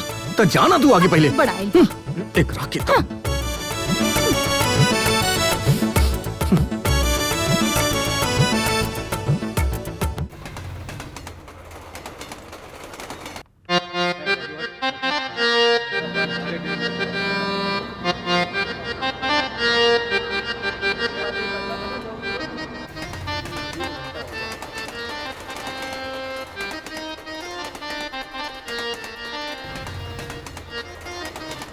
कोनो तरह से एक चांस मिल जाए ना भाई। हाँ गुरु तरह चांस मिल जाए ना। हाँ। तो हमनी के किस्मत बदल जाए।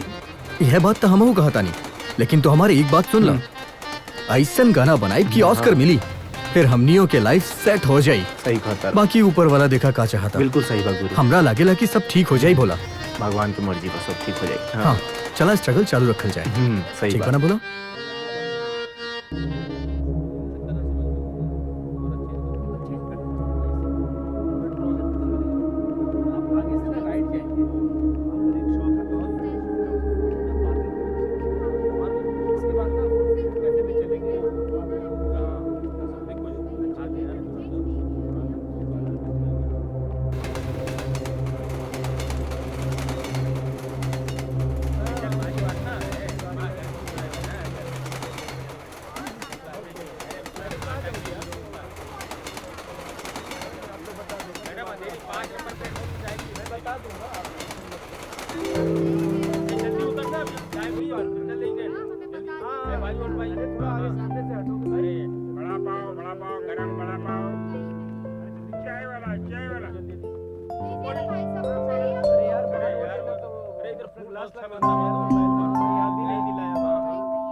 हाँ देखा अभी प्रोड्यूसर का गुरु कहेला। का कहले हो? हाँ बात हाँ, करके तो तो हम देख जरूर लो। देखब। तारा के काला गुरु हम एक बात कही। हाँ हाँ हमनी तो स्ट्रगल कुछ ना करता कुछ तो हो नहीं, जाई। बाकी मालिक ऊपर वाला बा। तू हाँ। टेंशन मत ला भोला, हमनी के तो बस मेहनत करे तो के मेहनत बाद करता हमनी रहा। मेहनत करे में पीछे ना हटब। अरे का करी, टेंशन हो गई फोन गुरु। आवता। रुका एक सेकंड। अच्छा अरे हेलो, नमस्ते sir. Thank you sir, thank you thank you. एकदम ऐसा म्यूजिक दूंगा कि सुन के सब झूम उठेंगे। बस सर एक चांस। हाँ सर, बहुत अच्छा सर। हाँ हाँ बिल्कुल सर। अरे भोला, ऐसा केकर गाना फोन बनाऊंगा बा? सर कि बच्चा कोनो बच्चा प्रोड्यूसर झूम के फोन उठेगा। है? अच्छा एगो बात बतावा हाँ सर, भोला, हाँ सर। तहार गुरु के कोनो संगीत वंगीत आवेला कि ऐसे ही हारमोनियम लेके घूमे हाँ आवेला ना, बहुत बढ़िया म्यूजिक बनावे आवेला। हाँ अच्छा ठीक बा, हम चलतानी। By by. हाँ हाँ बिल्कुल बिल्कुल सर, टेंशन मत लीजिए सर। जी सर जी। हाँ हाँ सर जी, बिल्कुल सर बिल्कुल। Thank you. बोला हाँ। प्रोड्यूसर साहब के फोन रहे। कल मिले खातिर बुले ले बारे। अरे ठीक हाँ बा यार। ठीक बा, चल चला जाए।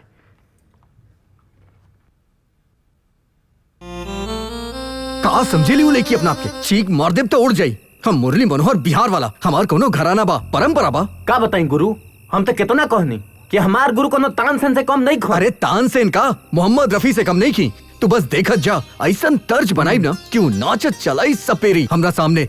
तू उठाओ ढोलकी। 1 2 3 4।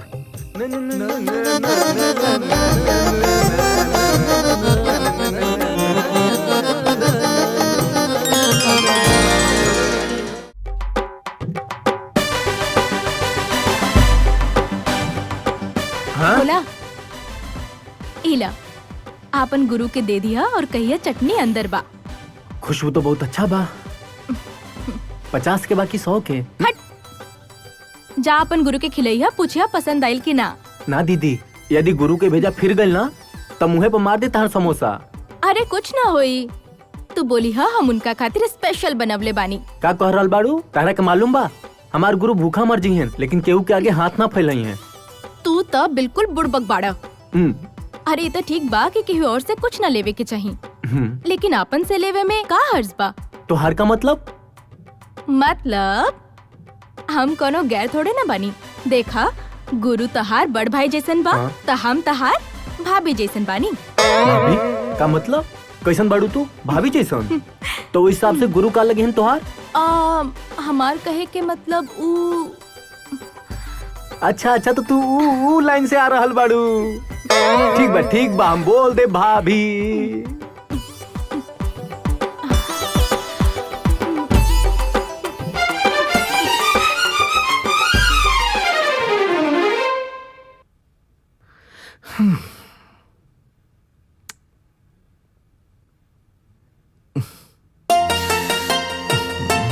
अरे यार कितना टाइम लगावा था ही। हाँ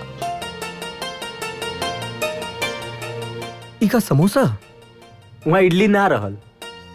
हम तो तेरा 2 इडली के पैसा देले रहनी, तो इतना सारा समोसा कहाँ से ले ला? ना ना, हम होटल से नहीं ले आइल। उना भाभी देले रहली। भाभी?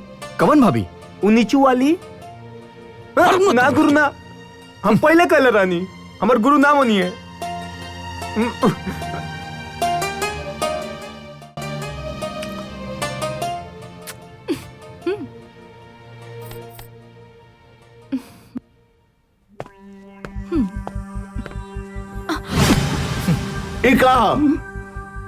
समोसा हमके नहीं खे पसंद। अरे पसंद नहीं खे तो ऊ गधा के बच्चा के मुंह पर मारा जौन तोहरा के देले बड़े। उहे कर रहल बानी, तहारी लाडली पोती हमरा के समोसा भिजले बाड़ी। पूछी इनसे जरा। दिव्या ऊ का बना नाना जी? मजाक बना के रखले बाड़ी। हमार कोनो सम्मान बा, घराना बा, परंपरा बा।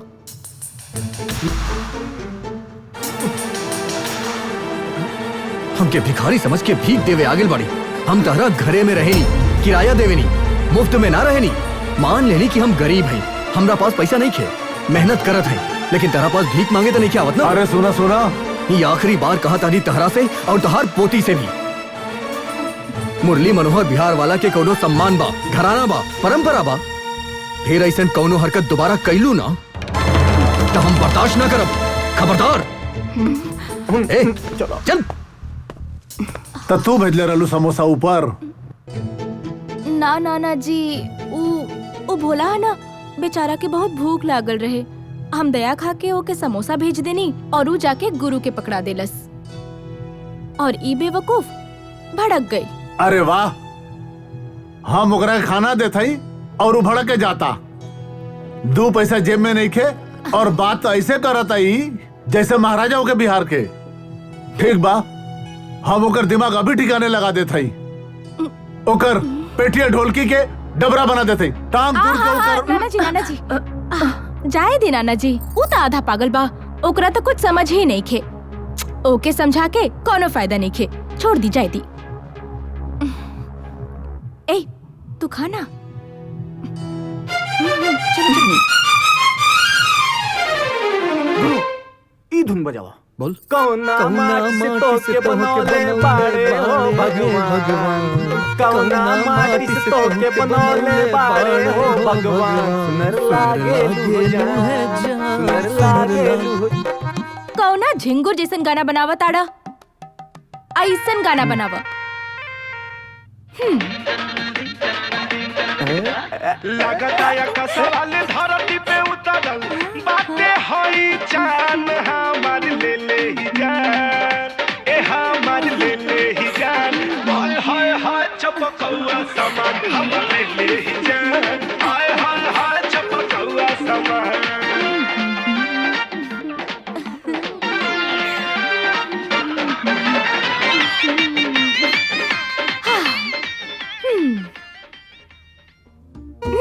ऐसन गाना बनेबा ना तो तू हो खिसारी नियन हिट हो जाइबा। गुरु दीदी सही कहा तारी, ऐसा नहीं गाना बनावा तो हिट हो जाइबा। बस तू देखा जा, अब ऐसे ने गाना बनाई। हेलो प्रोड्यूसर साहब, ऑफिस में हैं क्या? हाँ हाँ ऑफिस में ही हैं। एक बार मिला दो ना भाई प्लीज। हाँ हाँ आ जाओ, सर से मिला देते हैं। ठीक है आ जाओ आ जाओ। ठीक है मैं आता हूँ, चला।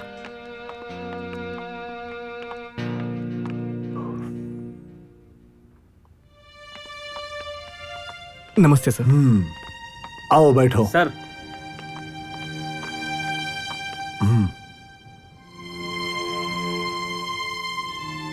सर मैं मुरली मनोहर, बिहार वाला म्यूजिक डायरेक्टर।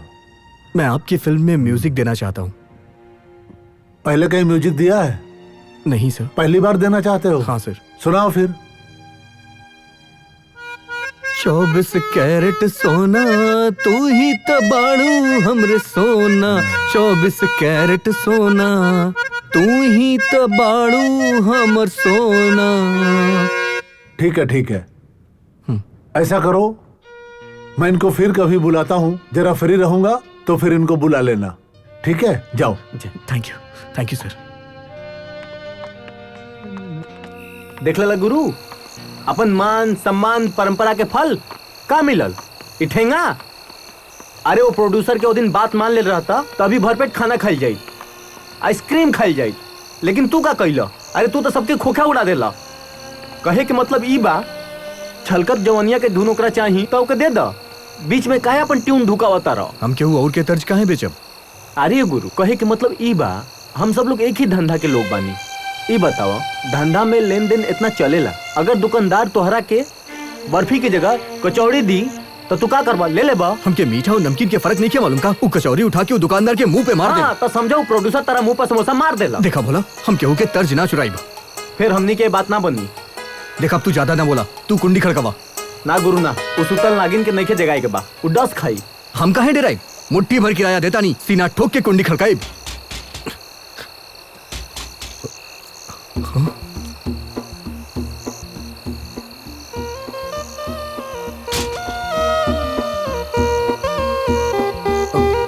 जय बाबा भैरवनाथ। बोला तो चल गई। जाए दो ओके, तू हमरा से बात करा। तहार दिमाग में गोबर भरल बका तो ओके इतना भी समझ में नहीं आवत कि एगो जवान लड़का के चोरी छिपे समोसा बना के काहे भेजेली। जब हम चोरी से तर्ज ना बना सके नी, तो तहार चोरी से भेजल समोसा कैसे खा सके नी? ए चुप, धीरे बोला, नाना जी जाग जी है। तहार नाना जी सुनिए तका, तहार नाना जी कौनो बम्बर शेर बाड़े का? तहार नाना जी के बुलावा, तहार नाना जी के भाई के बुलावा, नाना जी के नाना के बुलावा, मजाक बना के रखले बाड़ी। कबो समोसा भेजेली, कबो कुछो भेजेली। मुरली मनोहर के कोनो घराना बा, परंपरा बा, इज्जत बा। अरे भागत कहाँ बाड़ू?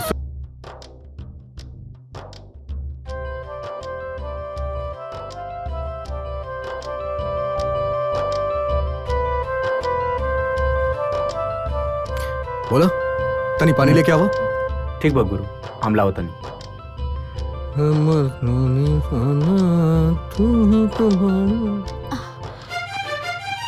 हाँ? हम्म।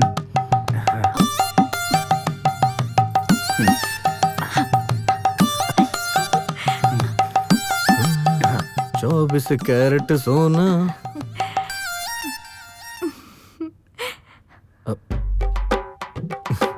इला गुरु पानी। अब हम थक गइल बनी, अब हमके नींद आ रहल बा, हम जाते हैं सूते। ठीक बा, जो सो।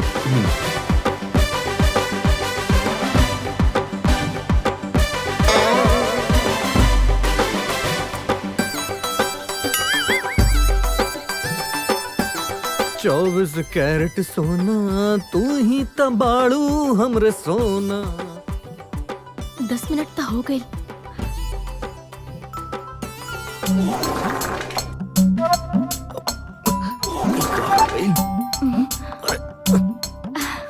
अरे पेट काहे गुड़गुड़ाता?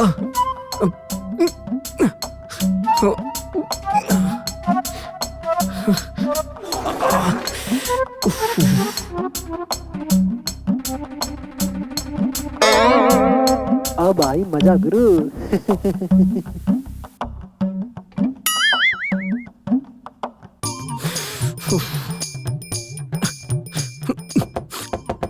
अरे के हो अंदर? हम बानी और के रही? अरे बाप रे, जल्दी करो, हमके जोर से लागल बा। अरे जल्दी जा बाहर। पेट खराब हो गल बा का? डॉक्टर के बुला दी? नाना तू जा, कुछ ना भइल। नल में पानी नहीं खे आ रहल बा, चेक कर ला ठीक से।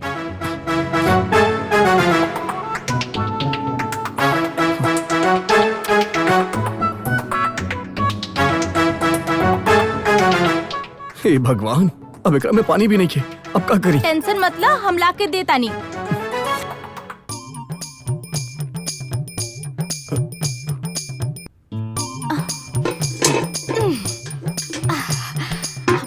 ले ला पानी, बाहर रख दे ले बानी। तू जा, हम ले लेब। ठीक बा, हम जा रहल बानी। अरे तू जा ना प्लीज।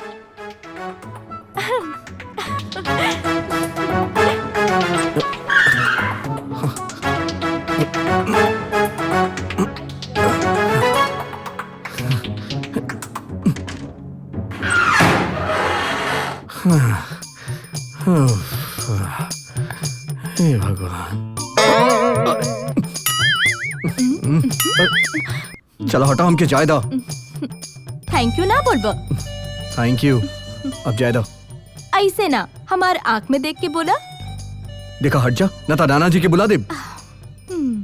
फिर नाना जी जा।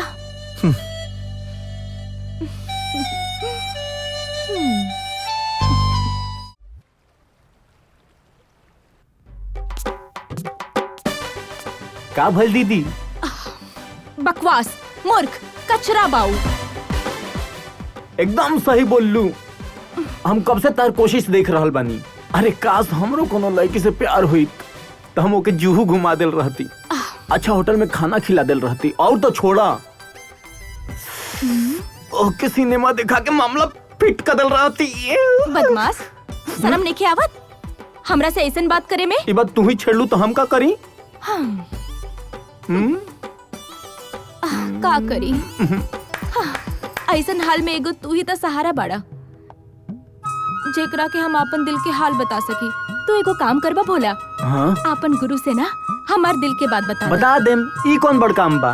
फटाफट ऊपर जाता नी, हम अपना गुरु से कहा तनी हमार गुरु फटाफट नीचे आई हैं और तेरा नाना के बता दी हैं। चली का? अरे ना ना ना ना ना ना, वो पागल सच में ऐसन कर सकेला और फिर बाद में हमरा नाना जी से मार पड़ी।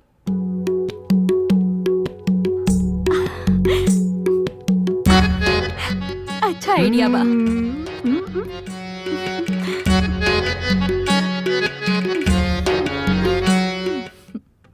बस गल बानी अच्छा खासा।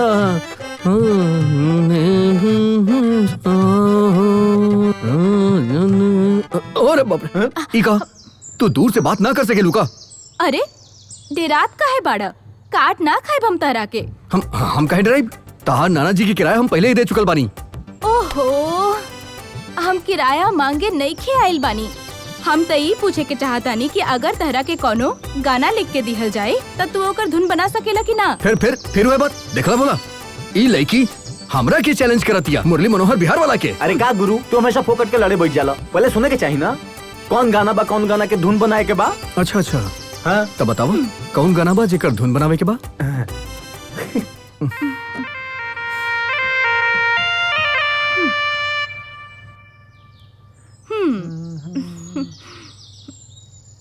ई गाना बा की जन्म पत्री। पढ़बा ना का लिखल बा। हम ना पढ़ब, तू पढ़ा, हम एकरा के समझ जाइब। देखा, ये प्रेम गीत है, यानी लव सॉन्ग। तू और हम एक दूसरे से बहुत प्यार करतानी। हम समझ गए नहीं, हम बिल्कुल समझ गए नहीं। साचो। हाँ, एगो लड़का एगो लड़की दोनों एक दूसरे के बहुत अच्छा दोस्त। ओहो, लड़का लड़की ना, हम और तू। अच्छा तब पढ़ा था का लिखल बा। तहरा बिना हम नाही, हमरा बिना तू नाही, हम दोनों बिना प्रेम नाही। काका फिर से पढ़ा था, हम एक मतलब ना समझनी। अरे मतलब ई गुरु, तू और दिव्या दीदी मेड फॉर ईच अदर, एक दूजे के लिए। अच्छा तू ठेका था। तोहरा बिना हम नहीं, हमरा बिना तू नहीं, और तोहरा बिना प्यार नहीं। कैसन लागल धुन। अंतरा का बा। गुरु जी तू अकल के घोचू बाड़ा, उल्लू बाड़ा, उल्लू के पट्ठा बाड़ा, ऐसे गा। नाना ई बांतरा, हम अकल के कोल्हू है, उल्लू है, घोचू है, उल्लू के पट्टा है, ऐसे गावा। ठीक बा, शुरू हो जा। 1 2 3 4।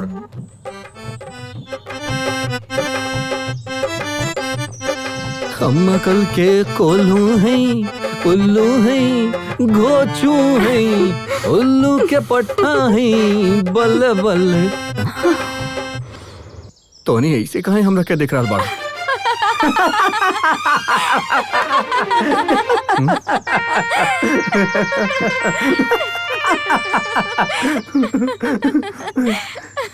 लव कैले बाड़ा केकरो से जिंदगी में कबो ना। तका घंटा लव सॉन्ग बना पाइबा, जिंदगी भर ई हारमोनियम बजाते रह जाइबा। Love song. अब हम तोहरा के कहा बताई कि हम तोहरा से कितना प्यार करेली। काश के तू हमार मजबूरी समझ पाई तू। हाँ काशी भाई नमस्कार। अरे बहुत मुश्किल से तुम्हारा एड्रेस मिला। अरे भोला का हाल बा हो। अरे मुरली ऐसा अरे तू भाई मुंबई में। अरे हम यहाँ म्यूजिक डायरेक्टर बने आयल बानी भाई। तू कोनो डायरेक्टर या प्रोड्यूसर से हमरा के मिलवा दा। अरे का बताएं, 4 साल स्ट्रगल तो करी हो ना हमारा, लास्ट में अमन के रिक्शे चला के पड़ गए। देखा राशिद भाई, हम यहाँ म्यूजिक डायरेक्टर बने आयल बानी। अच्छा तू हमरा के कोनो डायरेक्टर या प्रोड्यूसर के पास ले चला, हम यहाँ से बिना म्यूजिक डायरेक्टर बने ना जाए, चाहे हमार कुछ भी हो 2-4 जाए। लोग से तो पहचान बा मुरली भाई। एगो काम करा, हमार काम तो ना भइल, राउर के काम अगर होता तो चला मिला देत हई। हाँ भाई ठीक बना। बस तू हमरा के मिला दा। चल हम जाते हैं। और बाकी हाँ, सब भाई, ठीक है ना, और बढ़िया ना। सब ठीक बा। नमस्ते सर। नमस्ते नमस्ते सर, ये हमारे दोस्त हैं, बिहार से आए बहुत हैं। अच्छी बात है। ये यहाँ म्यूजिक डायरेक्टर बनना चाहते हैं और ये 2-3 दिन से जिद कर रहे थे, सर से मिलाओ सर से मिलाओ। मैं बोला ठीक है चलिए मिला देता हूँ। तो सर देख लीजिए क्या है इनका, कर दीजिए कुछ। बहुत बढ़िया, बताइए। सर आपका बहुत नाम सुना है सर, आप पूरी फिल्म इंडस्ट्री के लिए म्यूजिक अरेंज करते हैं सर। मैं चाहता हूँ कि मेरे लिए भी म्यूजिक अरेंज करके दें, बहुत बड़ा मेरे ऊपर उपकार होगा सर आपका। नहीं उपकार की क्या बात है, मैं तो डेफिनेटली सबके लिए करता ही हूँ और ये मेरे लिए सौभाग्य की बात है। मुझे आपके साथ भी काम करके बहुत अच्छा लगेगा। मेरी शुभकामनाएं आपके लिए, आप शुरुआत कीजिए और हम साथ साथ में हैं, बहुत अच्छे से म्यूजिक करेंगे। Best of luck. Thank you sir. Thank you.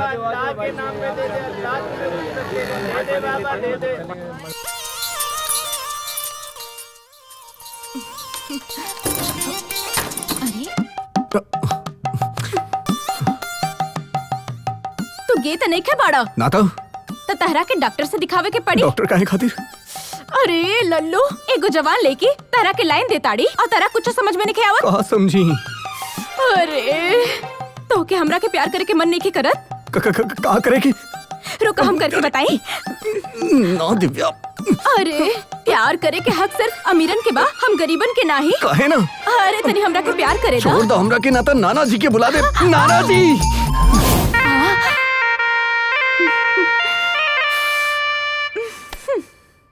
ये जवानी बड़ी कुत्ती चीज है, एक दिन हमके नाना जी से जरूर पिटवाई। हाँ।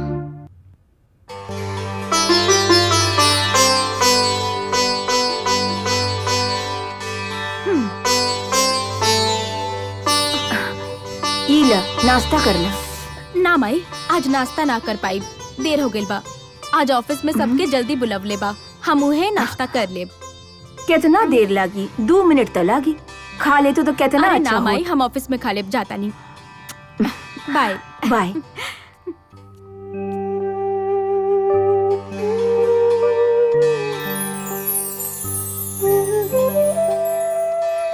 हे दुर्गा माई, रउआ ता अंतर्यामी बानी, रउआ से का छुपल बा, फिर भी रउआ से आपन मन के बात कहतानी। एगो गरीब घर में पैदा लेवे के बाद आज तक कुछो ना मांगनी, सिर्फ आज इतना मांग रहल बानी कि ये गरीब के कुटिया में प्यार के दीपक जला दी। उनके आंख में हमरा खातिर अटूट प्यार झलकता, लेकिन पता ना वो काहे ना कहता। ये प्यार के एहसास अपना आप ना होला, सब राउरे मर्जी से होखेला। बस उनका के इतना शक्ति दी माई कि दिल की बात अपन जुबान तक ला सके।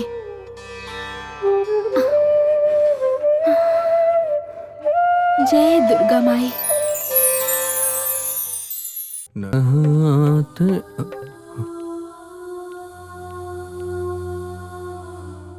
जब हम सामने आवे नी तो तू घबरा काहे जाला? ना तो हम कहाँ घबरेनी। घबराइला ना ता खड़ा काहे हो गईला? वो तो बस ऐसे ही। मगर का बात तू यहाँ कैसे? पहले बैठा फिर बताई।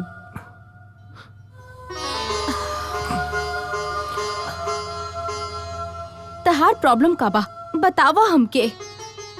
प्रॉब्लम? कौन प्रॉब्लम? हमके कुछ समझ नहीं आ रहल बा। तू आखिर कहे का चाहत बाड़ू दिव्या? ये अभी छोट बा, फिर भी एकरा समझ में आ रहल बा। तहरा के कुछ समझ में नहीं आवत। हम तहरा से प्यार करेनी और हमरा के ही पता बा कि तू भी हमरा से प्यार करेला। हम ना था। तू झूठ बोल रहल बाड़ा। खा खा हमरे सिर पे हाथ रख के कसम कि तू हमरा से प्यार ना करेला। हम ना खा सका थे। काहे ना खा सकेला? हमरी आंख में देख के बोला कि तू हमरा से प्यार ना करेला। करेनी, जान से ज्यादा प्यार करेनी। ता काहे ना कहेला? कौन मजबूरी तो के रोक देवेला? सुने चाहता रू तो सुना। हम बिहार के एगो गरीब परिवार के बेटा है और कुछ बने खातिर आइल बानी। हमार माँ बहन के हमरा से बहुत उम्मीद बा। आवत समय गांव के प्रधान जी कहले रहले कि मुंबई जाके फिल्मी दुनिया में लड़की बाजी में लोग बर्बाद हो जाले, तू भी लड़की बाजी में मत फंस जाइया। ई बात पे हमार माई कहली कि ना, हमार बेटा ऐसा कबो ना कर सकेला। अब तू ही बतावा, हम अपन माई के विश्वास कैसे तोड़ दें? और वैसे भी हमरा पास कोनो काम धाम नहीं है, तो के अपन दुख के सिवा कुछ ना दे पाई। तो हार घर वालन के हमनी के प्यार मंजूर ना हुई, यही से तारा से हम अनजान बनत रहनी। आड़ा टेढ़ा कैसनो भी गाना सुनावत रहनी, अपन मजबूरी अपना अंदर ही छुपा लेत रहनी। मजबूरी ता हम गरीबन के जन्म सिद्ध अधिकार बा। हम ओकर चिंता काहे करी? प्यार तो नसीब से होला, हम अपन नसीब के काहे ठुकराई? चाहे कुछ हो जाए, प्यार में जियब, प्यार में मरब।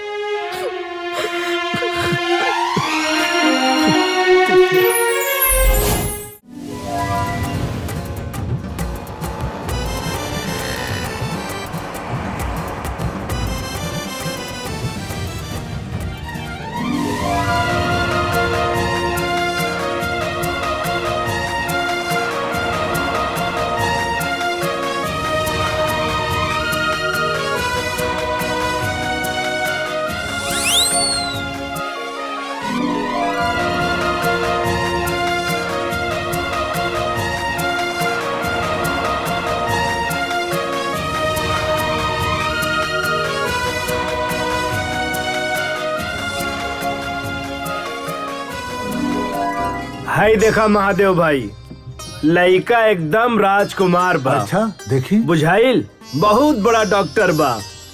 एकरा लगे पैसा के कोनो कमी नहीं खे। तहरा लोग के भाग खुल जाई, समझला? ठीक बा गंगू, मगर लड़का के दोसर शादी बा ना, यही से दिल खट्टा हो जाला। एकर पहल की बीबी कौन सा जिंदा बा बाबूजी? उम्र भी तो 30-32 के आसपास के बा। ये तो हम कहता नहीं, अब तो ही समझावा महादेव भाई के। बाबूजी लड़का अच्छा दिखेला, पैसा भी बहुत बा, अपन अच्छा? बच्चा लोगन के खातिर बहुत अच्छा होई। तनी सोच के देखी बाबूजी, घर के जौन कर्जा बा उहो खत्म हो जाई, फिर हमने अपन घर में रहे लागब। लड़का के महतारी बीमार बाड़ी, बिस्तर धैले बाड़ी, बुझाइल? कभी भी राम नाम सत्य हो जाई। ओकरे बाद का आपन दिव्या बेटी राज करी। हाँ, रउआ जाके रिश्ता पक्का कर दी। लेकिन एगो बात बा, लड़का वालन के थोड़ा जल्दी बा। काल के दिन जौन बा एकदम शुभ बा। कहत यही बेरा जाके एकदम बिहान के बियाह तय कर दी। ओहो, कितना बार कहनी कद उहे तो हम कहतानी, एकदम ठीक बा। हाँ उत्तम बा एकदम। चला तानी ला, दिव्या बेटी भी आ गई। ई तो एकदम शुभ मुहूर्त पे आ गई। दूधो नहाओ पूतो फलो। चला। ये फिर से आ गई और केकर शादी की बात करत रहे? तोहार शादी के। हमार शादी? काल के मुहूर्त भी निकल गइल बा। मगर ऐसे अचानक हमार शादी हमरा से पूछले बिना तू लोग कैसे तय कर सकताड़ा? सब कुछ अच्छा देख के ही रिश्ता तय कैले बानी। हाँ बेटी, सोच समझ के हमनी नतीजा पर पहुँचल हई। तोहनी लोग कोनो भी नतीजा पे पहुँचल हुई, हमके ये शादी मंजूर नहीं खे। का कहलू तू? तोर अगर घास चढ़े गइल बा का? हम सब पक्का कर चुकल बानी। काल तोहार शादी बा और आज कह रहल बाड़ू की ई शादी मंजूर नहीं खे। शर्म नहीं खे आवत का? अरे हम जुबान देले बानी, अगर तू ना करबू तो हम सबके इज्जत मिट्टी में मिल जाई। जे भी हो जाई, हम इस शादी बिल्कुल ना करब। कैसे ना करबू? हम जुबान देले बानी, हमनी के इज्जत मिट्टी में मिलाई दू। चल चल भीतर। बियाह न करी है, खानदान के नाम डुबा दी, ना कटवा दी लड़की। ले चल के रखे। देखा था हम करवा के मारो। भोला, हाँ तू जाके देख क्या हुआ, दिव्या कहा कर रहल बाड़ी? शाम से 4 बार देख के आगल बानी, वैसे ही बैठ के रो रहल बाड़ी और रोते ही जाता रही।